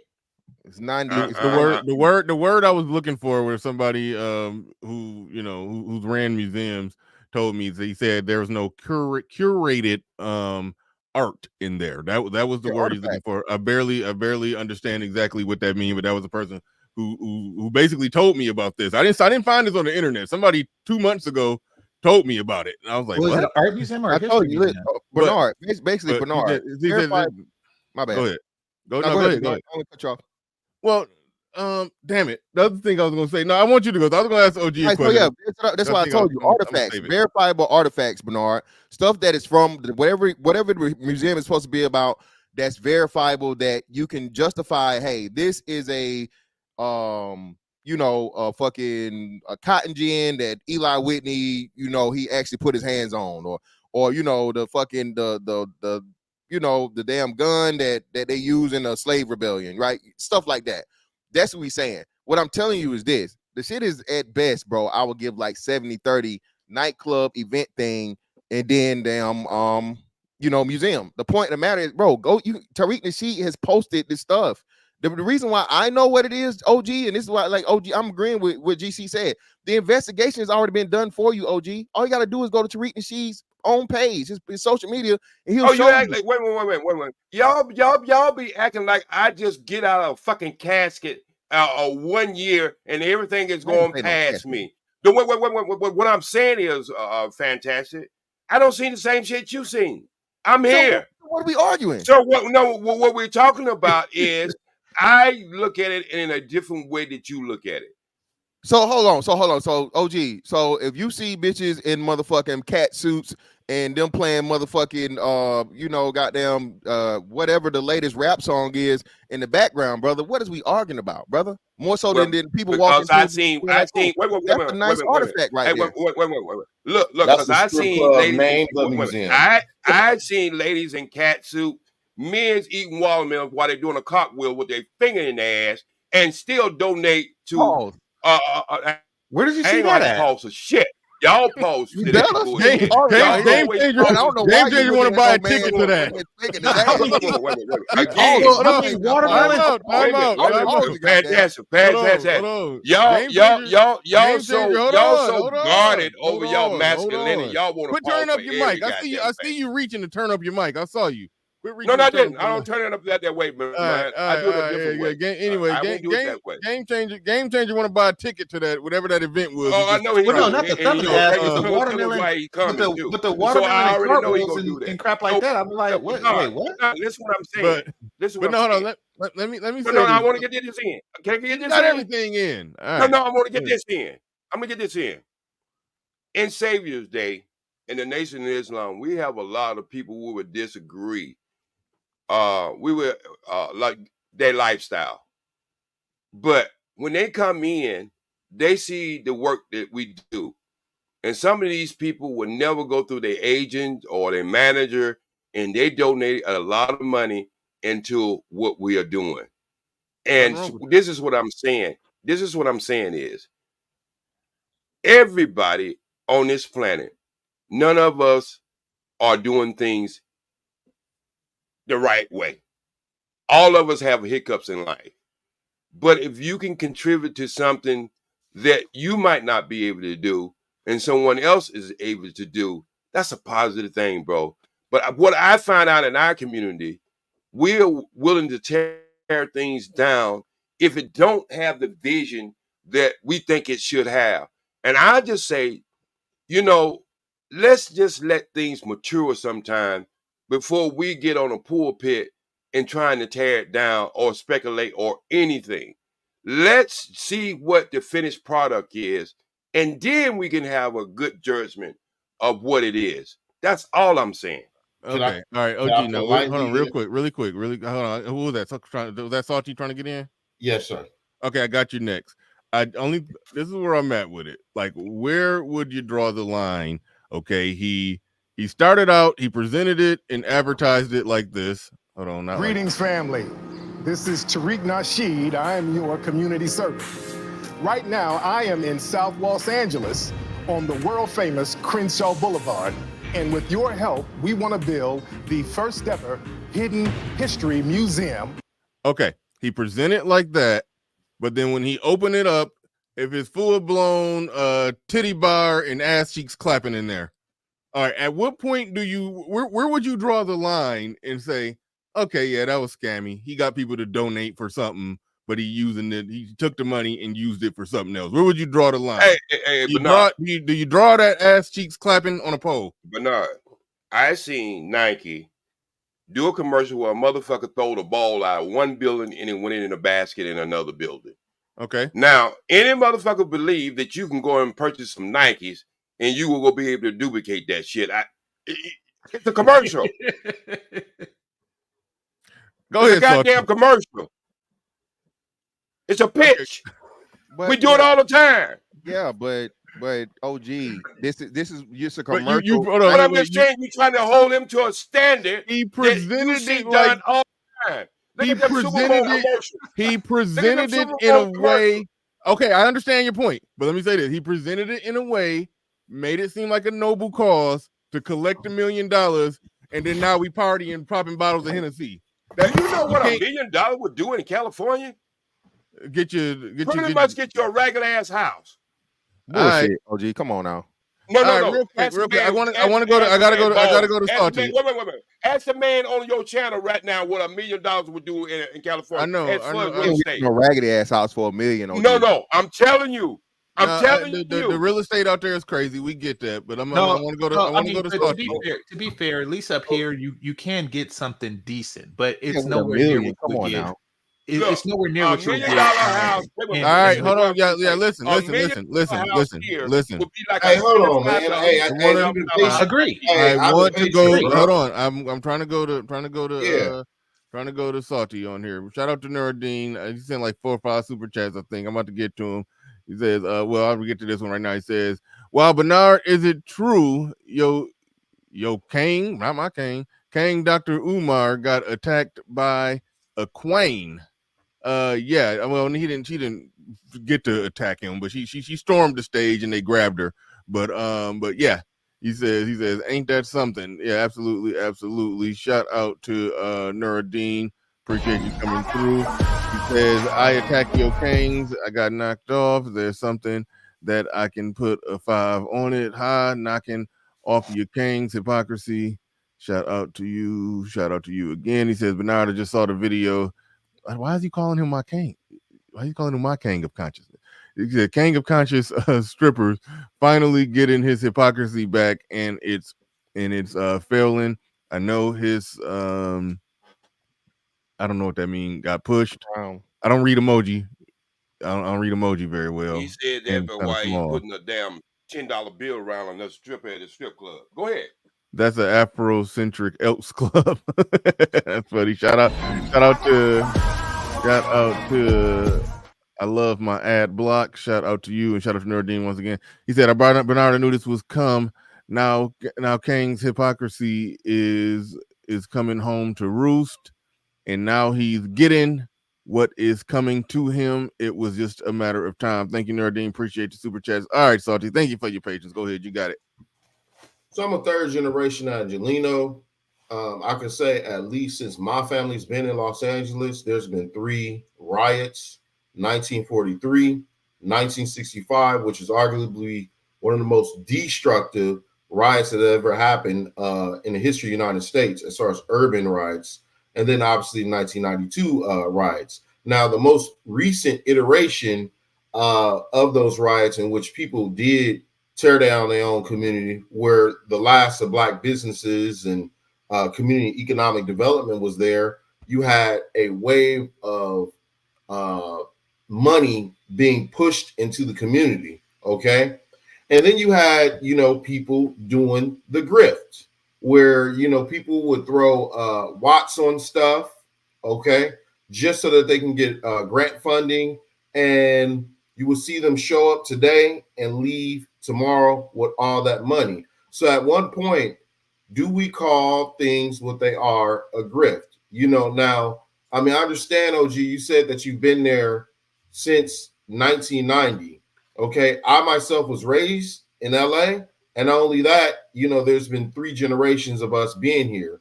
So this is what we've been seeing. At a certain point, you got to call a spade, and this right here is another iteration of that. If he wanted to actually support Black institutions in LA, he could have very well done that. I mean, there's the Stenatorians, Black firefighters. There's obviously Black Masonic lodges and things like that does have archival data and curated pieces and things like that he could have collaborated with. Obviously, some of the folks at WLCAC with some of the pieces that they have. But, I mean, let's just call it what it is. He's a Detroit boy who's in LA now. He wanted an excuse to party. He wanted an excuse to get all the hoteps together. And that's exactly what this is. We've seen this type before. We call them poverty pimps. I'm sure you've heard about it. You've been there long enough to know. Well, all right, real quick, hold on before you jump in, OG. Hold on.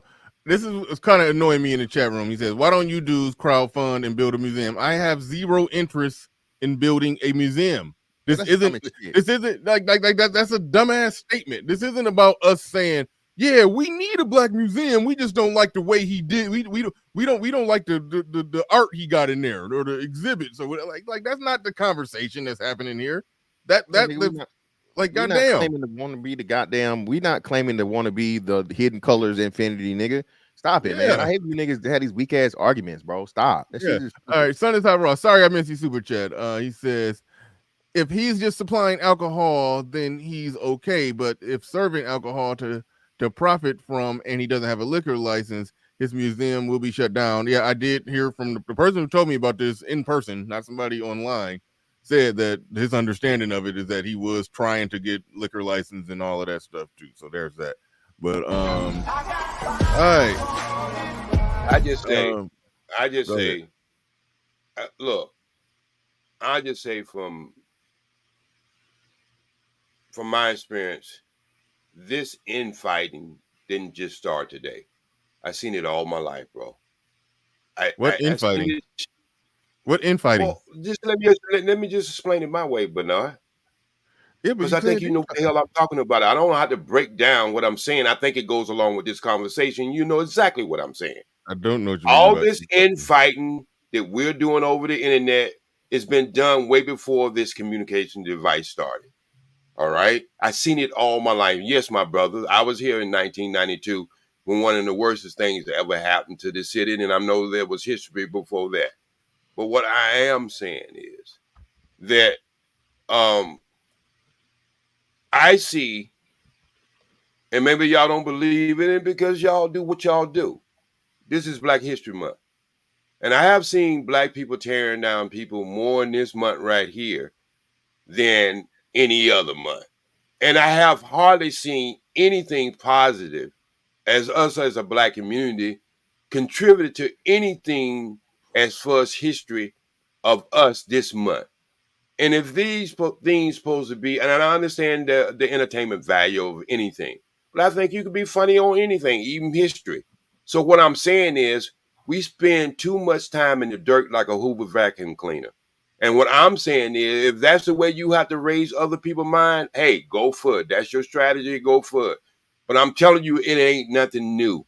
I seen this shit all my life. OG, would you admit in post riot Los Angeles, there was a flood of organizations and community economic development corporations getting a flood of information, resources, and money, and it's gone. Yes. It went to Black organizations. Yes, So at but what I'm point? telling you, I'm telling you from this. Oh, What wait, he's about to ask a question. He was about to ask a question. At what he said, at what okay. point? Go ahead. He did ask the question. Is it a double question? But no, the question first was asked. No, he said, now at what point, and then you cut him off. I want to hear. No. I'm saying the question has already been asked. That might be a sidebar question. Well, I want to hear. I want to hear it. I want to hear his complete thought. Okay, so at what point do we sit up here and say, we're going to more or less hold ourselves accountable because there was record amount of money. And not only that, there was not just the first riot. I'm talking about, 1965. There was also the second one. At what point do we regulate? Do we self-regulate? Okay. I'm just asking. Well, I'm gonna put it this way. As you listen to me, I say I've seen this all my life. All right. It's not a finished product, bro. Black people are just waking up trying to find out who they are. All right. No. If you want to answer my question, I will be quiet. Okay, go ahead. Okay. Go ahead. Black people are just waking up and finding out who they are. You can look around and see that. All right. So when you understand that, everybody has came to us and told us who we are. We went from Negro to Black, and now the nigger word is coming back again in style.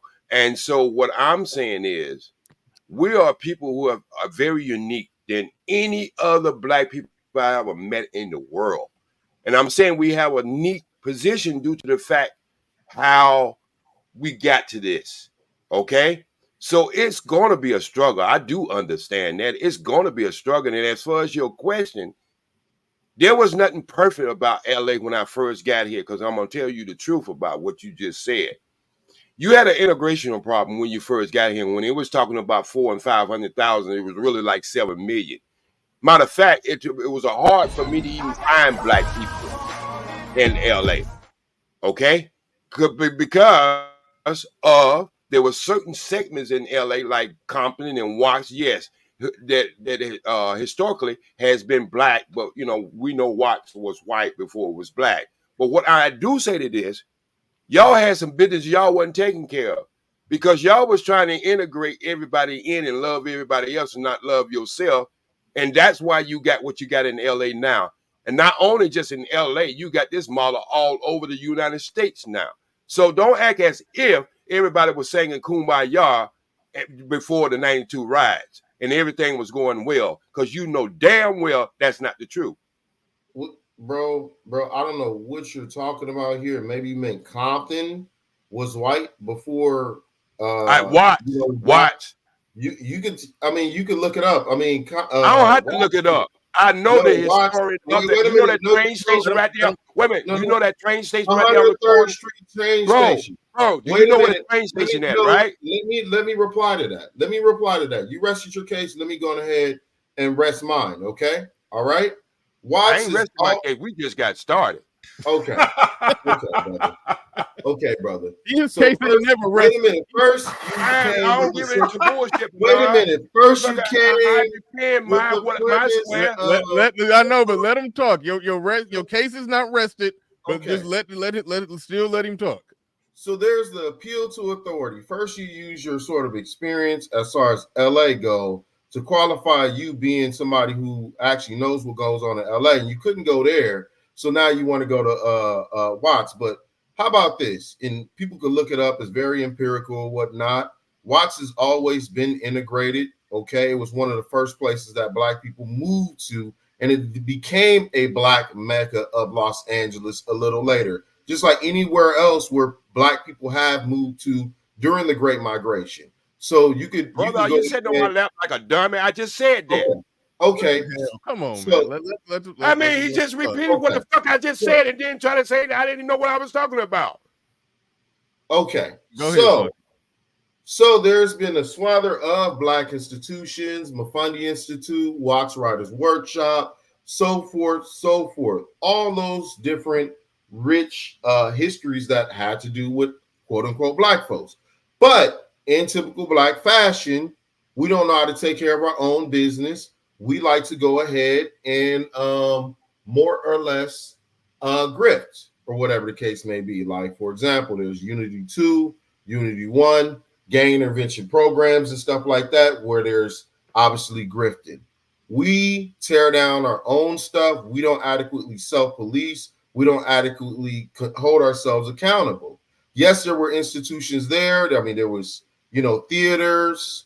I mean, yes, I would agree with that. But I mean, you saying that to say what? I mean, you just proved my point further in the fact that we don't self-police. You're saying what? I mean, you had the Dollar Hides out of Compton who were a family of physicians who became some of the first Black folks to become leadership in a major metropolitan city in the United States. And what have you with it now? Let's just call it what it is. Where is that legacy? Where is it? All right. Real quick. Hold on, OG. Shout out to Kenneth Williams. Do appreciate you putting 5 on it. I do want to pass it. Nuruddin is up here, and I know Nuruddin want to speak on the main original topic. For those of you who in late, who probably didn't see it, I'm gonna play like 30 seconds of it real quick, and then we're gonna pass it to Nuruddin, just for those who didn't see what happened when the chick pulled up on Umar when he was giving a speech. Done that. It's your turn now. See, we got this thing, brothers and sisters, and the white man knows you well because he's written books on you. How many books? They say the Negro entrepreneur. Who's that queen? Oh my gosh, she's fat. You wasn't with me last night. I never seen you in my life. Look at my book. Look at my bag. Yes, I'm going to keep speaking. I've never seen the sister a day in my life. Brothers and sisters, clap it up for the ancestors. Clap All right. it up for the Most High. That's pretty much the gist of it right there. They tried to get her out of there. Somebody slipped. She actually fell on somebody. I hope he's okay.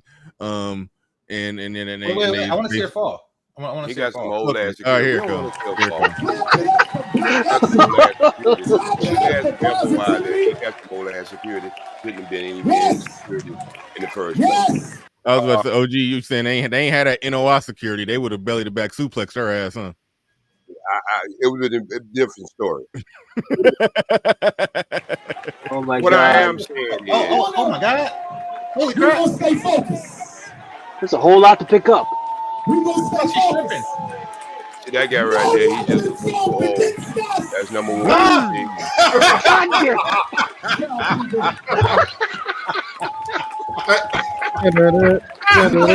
Oh God!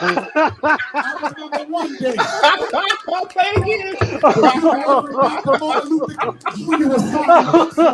gotta go. Oh God! Oh my God! Lizzo created an earthquake. Salt the balls. I'm not gonna sit up here and say you. Oh no, I want to. God! No, let me get Salty Balls. I gotta go leave, but real quick. Say what you gotta say to Salty Balls. I'm gonna throw it to okay, Salty Balls.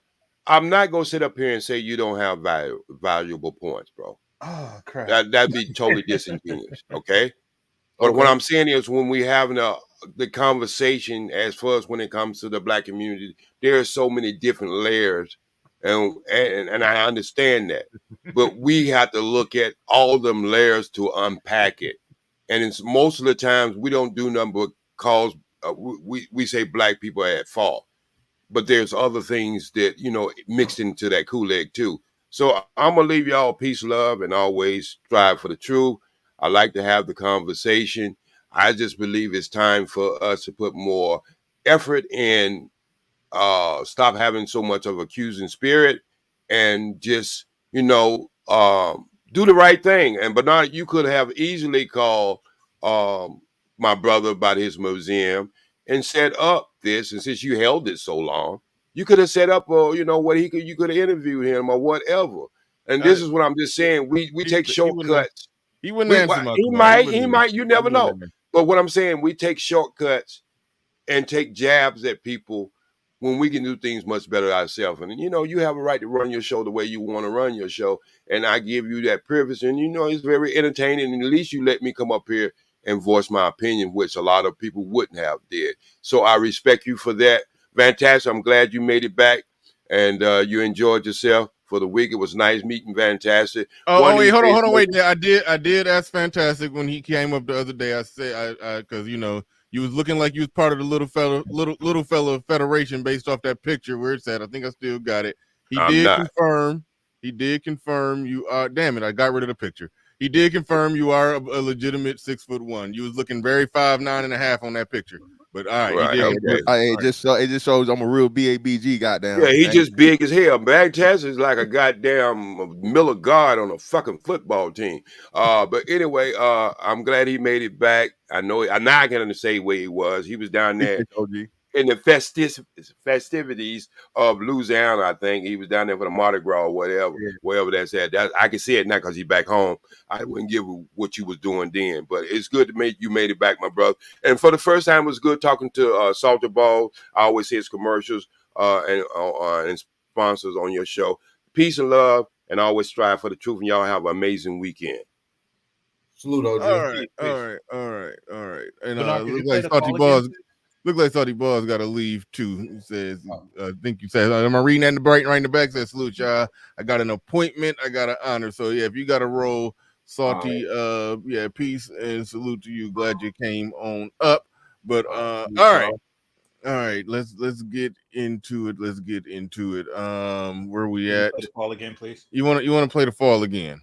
Mm-hmm. You need more of that. You ain't get enough.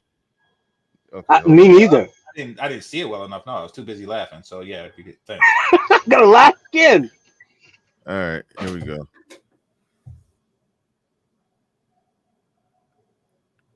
I don't know why she ripped that sweater off. I have no idea.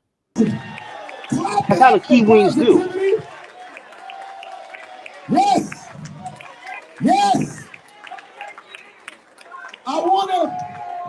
We're gonna stay focused.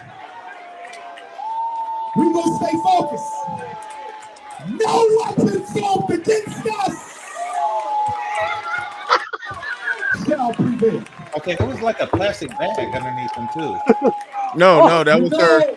That was actually her sweater. She tripped. The dude tripped over her that was sweater. A big sweater. Yes. Holy crap. Okay. I mean, oh my God. Big women wear big sweaters. I mean, I wanna. See, that's it. See, they threw the sweater in the crowd, but he dropped the sweater right there. and then Oh my and look, goodness. put on the sweater, and then blue. Yeah, there you go. Oh my God. Yeah. Okay, Yeah. I got you. So that's what happened. That's what happened. But all right. Oh, All game right. Hold on, let changer. me That get was that was epic, wasn't it? It was hilarious.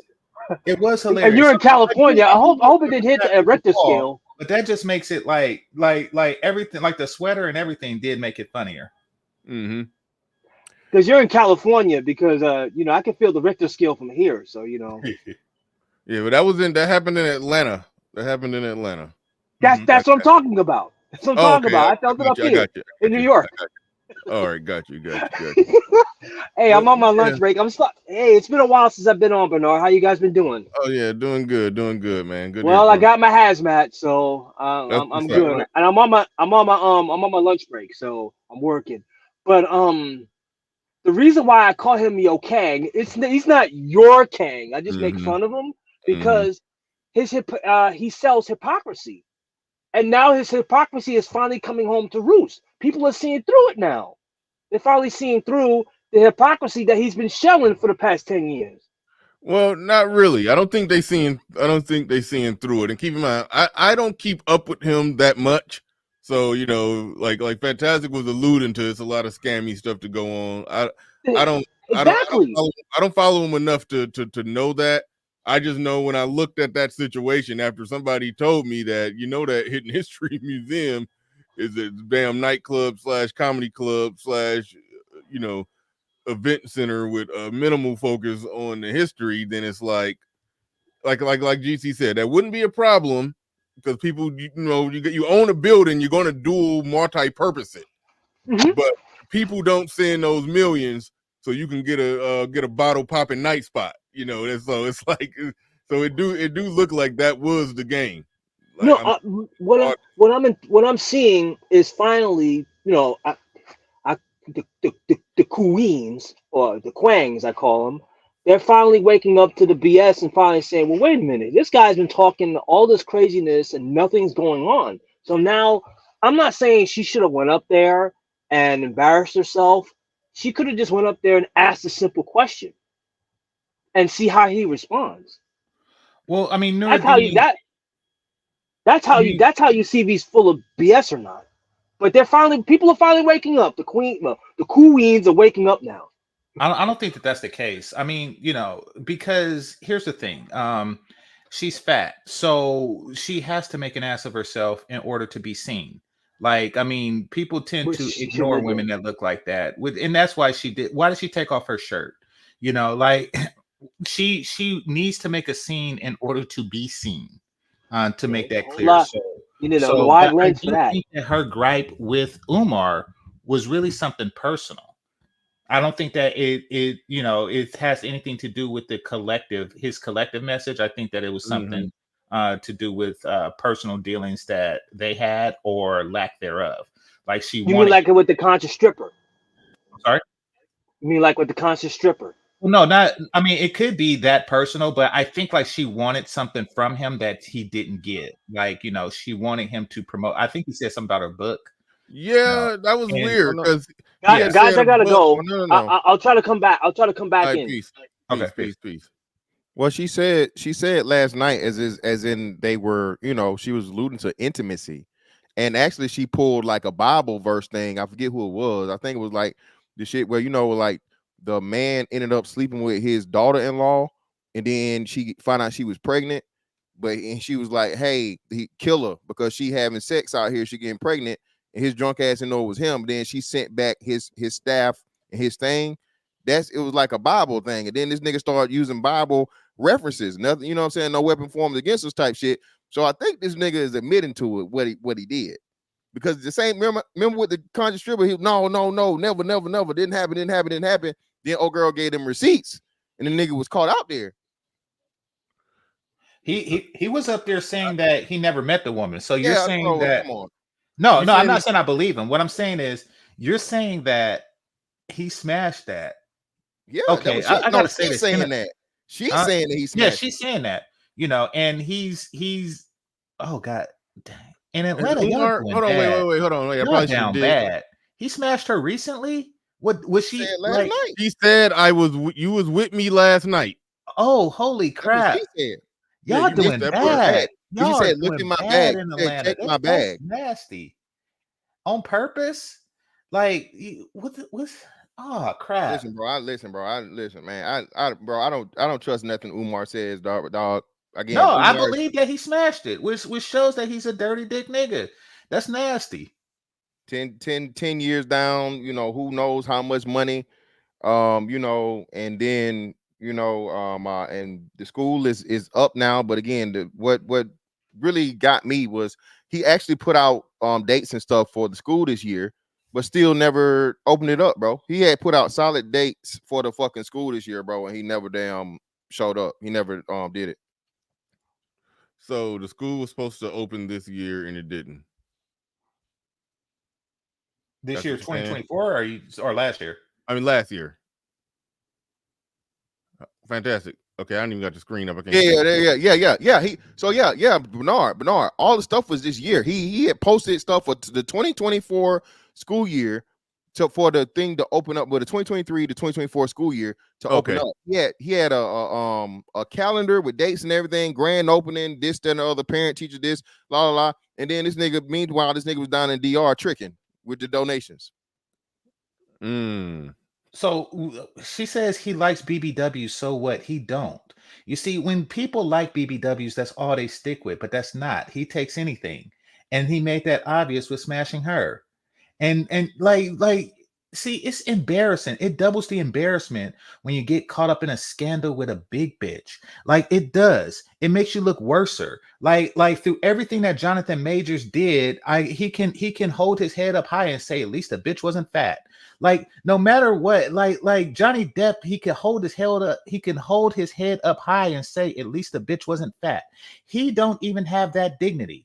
He can't even say that righteously. He can't even like say, hey, at least the bitch wasn't fat. He don't even have that sense of pride about his scandal. I've been through scandals, and I can probably say at least the bitch wasn't fat. He don't even have that. That's a damn shame. That is a damn shame. He dishonored his father and grandfather with that fat ass bitch. This is just nasty. Fantastic. Were you saying that Umar spoke on this, or you talking about another situation that he had spoke on? Just talking about which one? No, he hadn't spoke on this situation right here. It just happened. Okay. Yeah. Well, no, it happened about a week ago or so, probably a little more. So yeah, I was just curious if he had said anything about it. Joint. So remember the yeah. That's the one he denied until the girl put the fucking receipts out there. She put him, you know what I mean? She exposed him. So that's what I'm saying. Like, so when you have a track record of that, bro, I mean, you know, I don't. Do you really put it past Umar? I don't put it past him. Not really. I mean, I won't exactly put it. Well, I won't put it past him, but it did look like she was just. It was very possible that she was just wilding, and just came up there, just just showing out, just getting attention. That's very possible. Yeah, but for Umar Johnson though, like he's very niche. Yeah. That's what I'm saying. I don't. That's what I'm saying. You're not gonna go viral off of that. You feel what I'm saying? Or no one's gonna. He's not selling out. He's doing like Mason lodges and rec centers at best. Well, I mean, she's never gonna go viral. I mean, this is the most attention she can get. She can't get attention like regular women can, like thirst trapping and stuff like that. This is as viral as she possibly can get.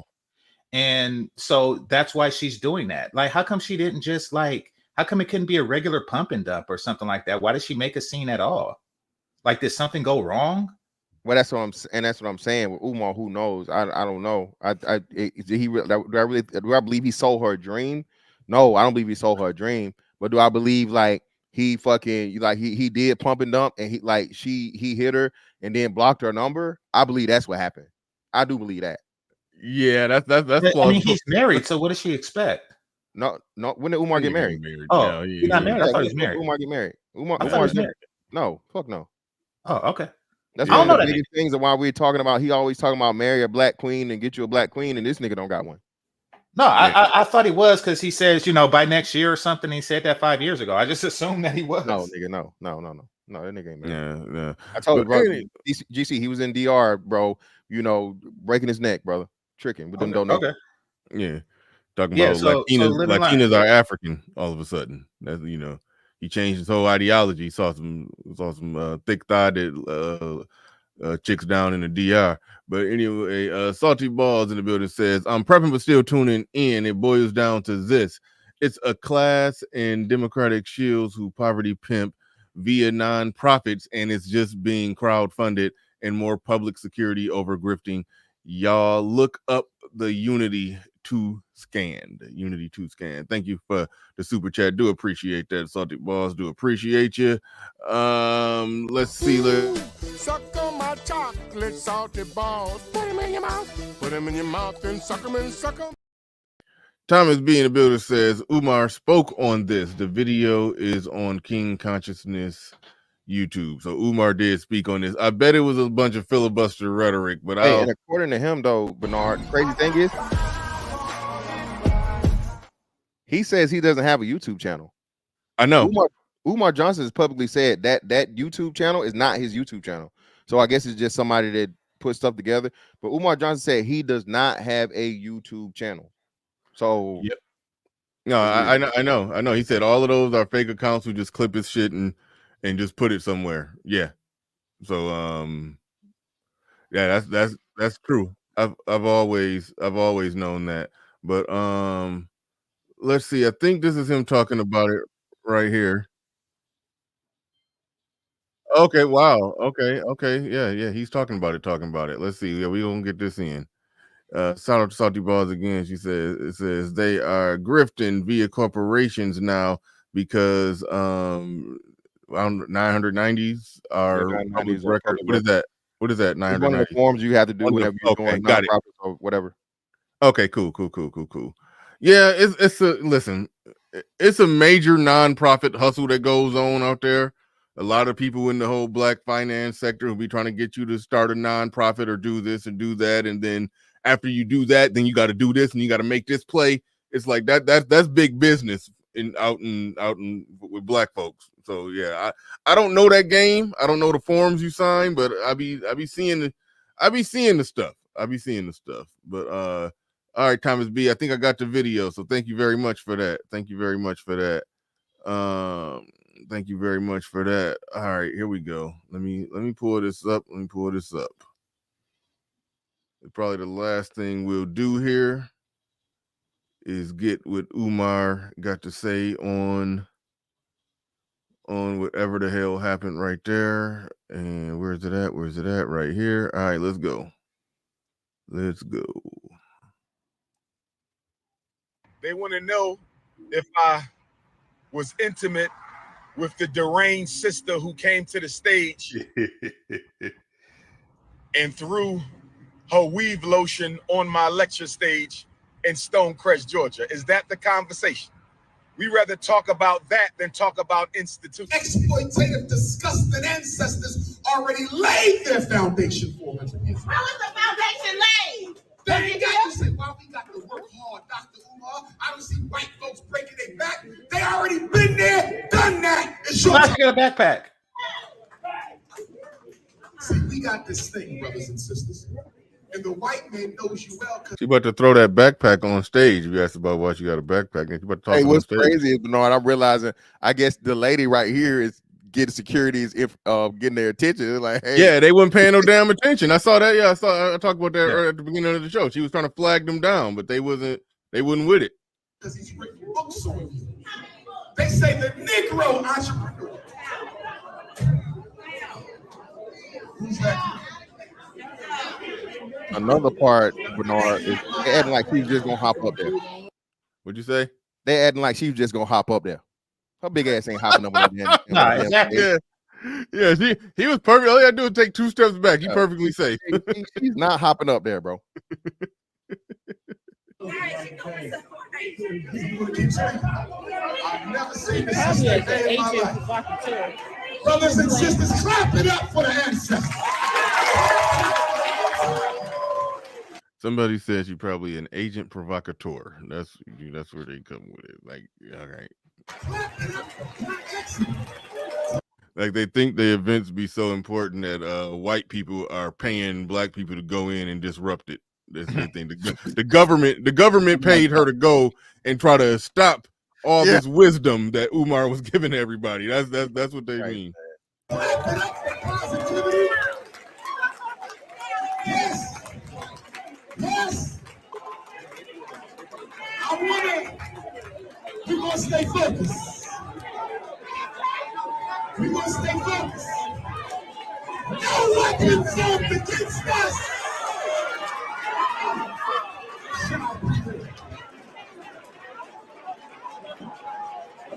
You know, one thing. The good luck.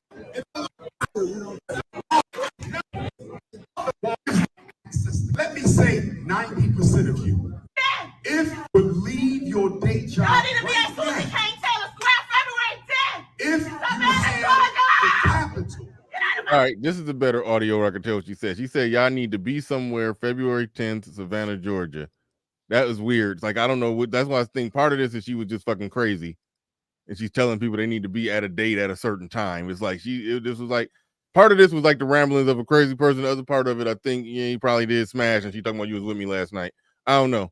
Taylor Square February 10th. If you have the capital. Get out of my face with your penis, man. I'm tired of this. You have the capital. She said, "Get out of my face." I'm mad I didn't have this one. I'm mad I didn't have this one for the show. I knew I was missing something. I knew it was something crazy, something else crazy that happened. But the one that the clip that I went with didn't have the audio this good. She said, "Get out of my face with your penis, man." Your penis, man. Hold on. If you have the capital. Get out of my face with your penis, man. I'm tired of this. If you have the capital. To realize your entrepreneurial dream. Somebody in here has an idea. Somebody in here got an idea better than Brian's ice cream. Somebody just said she was straight up paid. That's somebody they think. Somebody in here got an idea but not. All right, here we go. Knows. Create your dream. It will remain so. We rather talk about that than talk about organization. They want to know if I was dating the full-figured chocolate queen who came to the stage in Stonecrest and threw her shape. Four-figure chocolate queen. What is four? He called her queen. Full figure. Full figure. I thought he said four-figure. He said full-figure full chocolate queen. Okay, that's what he called her. Okay, more like Dairy Queen, but yeah. Chocolate queen who came to the stage in Stonecrest and threw her shea butter and her weed lotion on the stage. That's what they want me to address. Listen, if y'all believe I know the sister, if y'all believe I was with the sister, find the sister and let's go live with the sister. That's all we got to do. In the spirit of transparency, Dr. Umar will go live. We can go live and settle this, brothers and sisters. We don't need to have a whole conspiracy. We don't need to have a social media inquisition. Find the sister in Stonecrest, Georgia, who disrupted the lecture by throwing a bag of weave lotion and shea butter on the stage. And we can go live. I'm willing to engage in a community tribunal to exonerate myself from the false charges and allegations that the sister who approached the stage and said I was with her the night before in Savannah, Georgia, was either co-intel pro or a co-intel hoe. I don't know which one. I don't know, but what I do know is nobody was in that hotel with me at Savannah, Georgia, them 2 nights. Nobody shared the hotel. No woman came. You can get the footage from the hotel. Go and get the footage from the hotel in Savannah, Georgia, and see if there was any queen in that hotel room. Those 2 nights that I was with my Oyo Tunji African family, those 2 nights that I was with the Oyo Tunji African village, I came into Savannah. Hey, hold on real quick. Salty is saying check my email. Which one you send it to? You got to send it to the Bernard Riley 99 at gmail.com. I had another one that was called, Bernard at grownmanhour.com. That don't send it to that one. Send it to Bernard Riley 99 at gmail.com. It's the only email that I use now. Because I just checked the only email I use and I don't see nothing from you. So send it to that one. But all right. From Brunswick, where the good sister took me to Igbo Landing, where our revolutionary Igbo Nigerian ancestors gave their life rather than suffer the pains of slavery. I was high off of the Igbo Landing trip in Brunswick that day. I got into Savannah late that night, checked into my hotel. I met some of the paparazzi, P-O-P-A-R-A-Z-Z-I. I met some of the Ifa Tunde faithful. They saw me. In fact, I was live with y'all. I went live with y'all at the Savannah waterfront. Pan-Africanism, peace and Pan-Africanism. This is your big brother, Dr. Umar Ifa Tunde, coming to you live and direct from Savannah, Georgia. Where all my Savannah, Georgia Africans at? I just had to meditate one time. I'm at the riverfront. I don't even know the name of the river. What's the name of this river in Savannah, Georgia? What's the name of this river in Savannah, Georgia? I had to come and communicate with the Agoon. Oh, yes. I was live with y'all. So what time did she come to my room? And so she drove from Savannah to Stonecrest. She took the 3-hour drive. Who did she take the 3-hour drive with? Because she wasn't with me. I don't drive with people. I like to drive alone because I like to think and prepare my message and meditate and converse with the ancestors. Man, he's giving way too much explanation to it, sounding more and more guilty. I'm getting kind of lost in the chronology of the story, but it's just too much story. It's just something ain't sounding right. So is she claiming she drove from Savannah, Georgia to Stonecrest 3 hours the next day just to try to confront me? Why she didn't do that at the African Gala? Why she didn't do that at the Gullah Geechee Grand African Ball with the Oyo Tunji African family? It was a smaller gathering, beautiful gathering, well attended, but it was a smaller gathering. So why didn't she expose me in front of my fellow Ifa devotees? Hey, so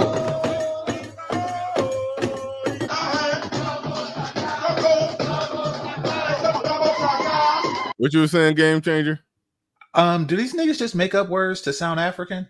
Or are these actual words? I don't know. Yeah, I don't think that's like, again, man. I'm just, this whole Pan-African shit, bro, is the dumbest shit ever. Well, it sounds like they're just making up words. It sounds like they're just saying, "Ooh, this word sound African." Let me say. Do we have an African in the building? Do we have any Africans in the chat that can confirm or deny this nigga making up African sounding words? Because I'm with GC on this shit. Yeah, it sounds like all this bullshit. Like, come on, bro. What are we doing? Remember Michael Jackson was like, "Mama say, Mama sa, Mumaku sa," and that ain't what he was saying. Niggas got that wrong the whole time. It was, I'm gonna tell you one more time, I'm not gonna stop. That's what he was saying. Are you serious? I'm dead ass serious. I swear I thought he was making up African words. I can listen to it 100 times and it sounds like he's saying Mama say, Mama sa, Mumaku sa. Yeah, but niggas just made that up. That's not what he was saying at all. I didn't make it up. I heard it. Like it just translates to my ears different. No. That's not what you heard. That's what I niggas heard. told you. I can hear it right now. No. I'm gonna say it one more time. I'm not gonna stop. If you listen to it now that you know what he's saying, you'll hear exactly what he said. Oh my God. That is new information to me. You're welcome. That is new information to me. Just like it's not have his cake and eat it too. It's have his cake and eateth too. I just learned that last week. Okay. Live and learn. You want two holes. You don't want no cake. You got something to do with cake, but it's actually the name of the two holes he dealing with, not cake and eat it. It's Kate and Edith. Yeah. Man, niggas love remixing shit. Niggas just the king of the remix. I don't think we're responsible for the cake and eat it too. I think white people do. I don't think anything is. I mean, like if somebody mishears something, I don't think that somebody like, oh, I hear what it is, and then I'm just gonna make up some African shit with it. No, I think that people like globally just misheard what the fuck they were saying because he said it real fast. All right, let's see what's fuck going on here. If you was in, wouldn't that have been the perfect right place to do it. If you was in Savannah, why didn't you expose me in Savannah in front of all my fellow African spiritual family? You don't expose me in front of my African spiritual family. You drive 3 hours to Stonecrest in front of my Atlanta, Georgia family. Listen, fellas and sisters, find the sister who came to the stage. That's what we're going to do. I'm only going to do it this one time. I'm only going to do it because my business is none of your business, but I'm completely innocent. My business is none of your business. In the presence of my ancestors, I did not know that woman. Maybe she came to a lecture before and took a picture. I don't know, but I don't know her name. I don't recognize it. He's putting in a disclaimer.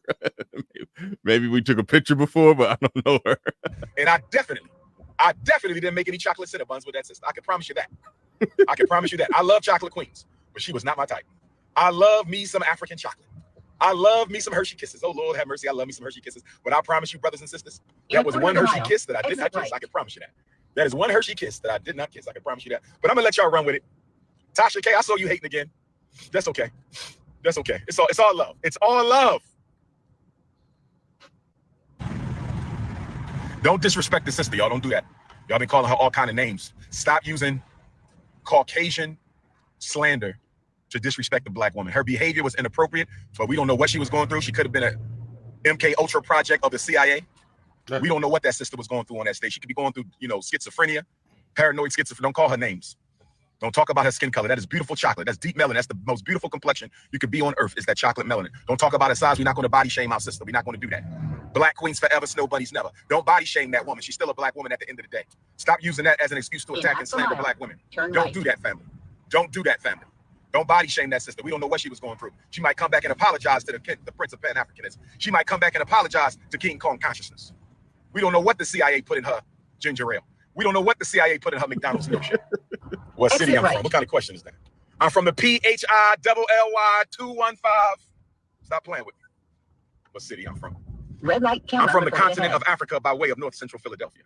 I'm from the continent of Africa by way of North Central Philadelphia, brothers and sisters. Some of you queens sent me some inappropriate Valentine's Day pictures, but if you ain't telling, I ain't telling. Some of you queens sent me some inappropriate Frederick Douglass 206 solar return pics, but hey, it is what it is. King Kong consciousness. No, I didn't. I deleted those pictures, brother. I said, sister, it's all about elevation right now. Stop trying to get me in my lower chakra. I said, don't be sending me no pictures like that. I'm the leader of the Black Revolution, sister. Don't be sending me your private parts. I had to tell the sisters. I didn't even look at the picture. This dude is hilarious. What do they think revolution means? This dude is fucking hilarious. Hey, whoever actually run this channel, because like he don't post stuff like this on his Instagram.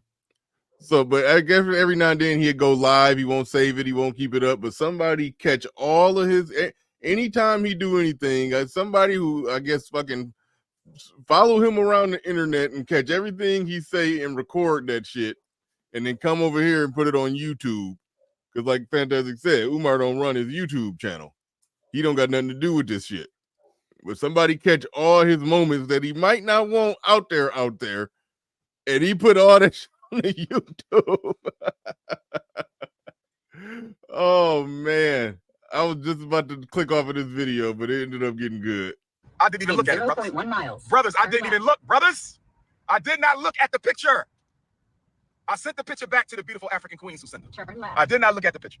I'm focused on my job. I'm focused on my job, brothers. In 0.1 miles. I am focused. It's all a big act, huh? I'm focused on the liberation of African people. I could care less about the rest of that. It's all about FDMG. I did not look at it. I sent the photos back, my brother. Respect your brother. I was prepping FDMG for paint day, brother. I ain't have time to be looking at no buns. I sent the photos back, my brother. I'm focused on the Honorable Frederick Douglass 206 solar return. I was cleaning and prepping FDMG, my brothers. Get your mind out the gutter. Get your mind out the gutter. Politics over. Revolution over. Institutions over. Business over. Black queens forever. Snow bunnies now. What the fuck? Hold on, real quick. Hold on. We gotta hear that last part again before we pack it on up.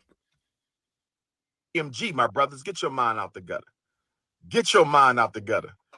Politics over. Revolution over. Institutions. Politics over Punani. Revolution over romance. Business. I think he said institution over intimacy, and I think he said business over backshots. Black Institutions over it. Business before the Bible. Black queens forever, snow bunnies never. Black queens forever, snow bunnies never. Black queens forever. Yeah, this dude is funny. He is fucking funny. It's like you want to think it's all an act, but I don't know. You must have business over booty. I don't know. I don't know what to do with this dude no more. But all right, John. All right, we're about to. I'm sorry, I had to do that big old stretch on the screen. But all right, we got to get up out of here. Like to thank everybody for coming through. Shout out to Salty Boss. Thank you for subbing on it. Thank you, obviously, Fantastic and GC for coming through. Even thank OG for coming up here and making the case for why black people should be, silent on black people grifting black people. Shout out to OG. And with that said, ladies and gentlemen, hold on, wait, almost forgot. Where's it at? Welcome to Machismo TV, the ultimate destination for modern men seeking to upgrade their lifestyle. Subscribe to Machismo TV and Saul T-Balls. We stream daily from 12 midnight to 8 a.m. Eastern Standard Time, the best male-centric content. Highlight reels without reviewing or providing any editorial bias to the content. We have done so much, with so little for so long, we are now qualified to do anything, with nothing. We've done so much, so little for so long, we're not qualified to do anything with nothing. Make sure you go and subscribe to Machismo TV. And with that said, ladies and gentlemen, we are out of here. Peace.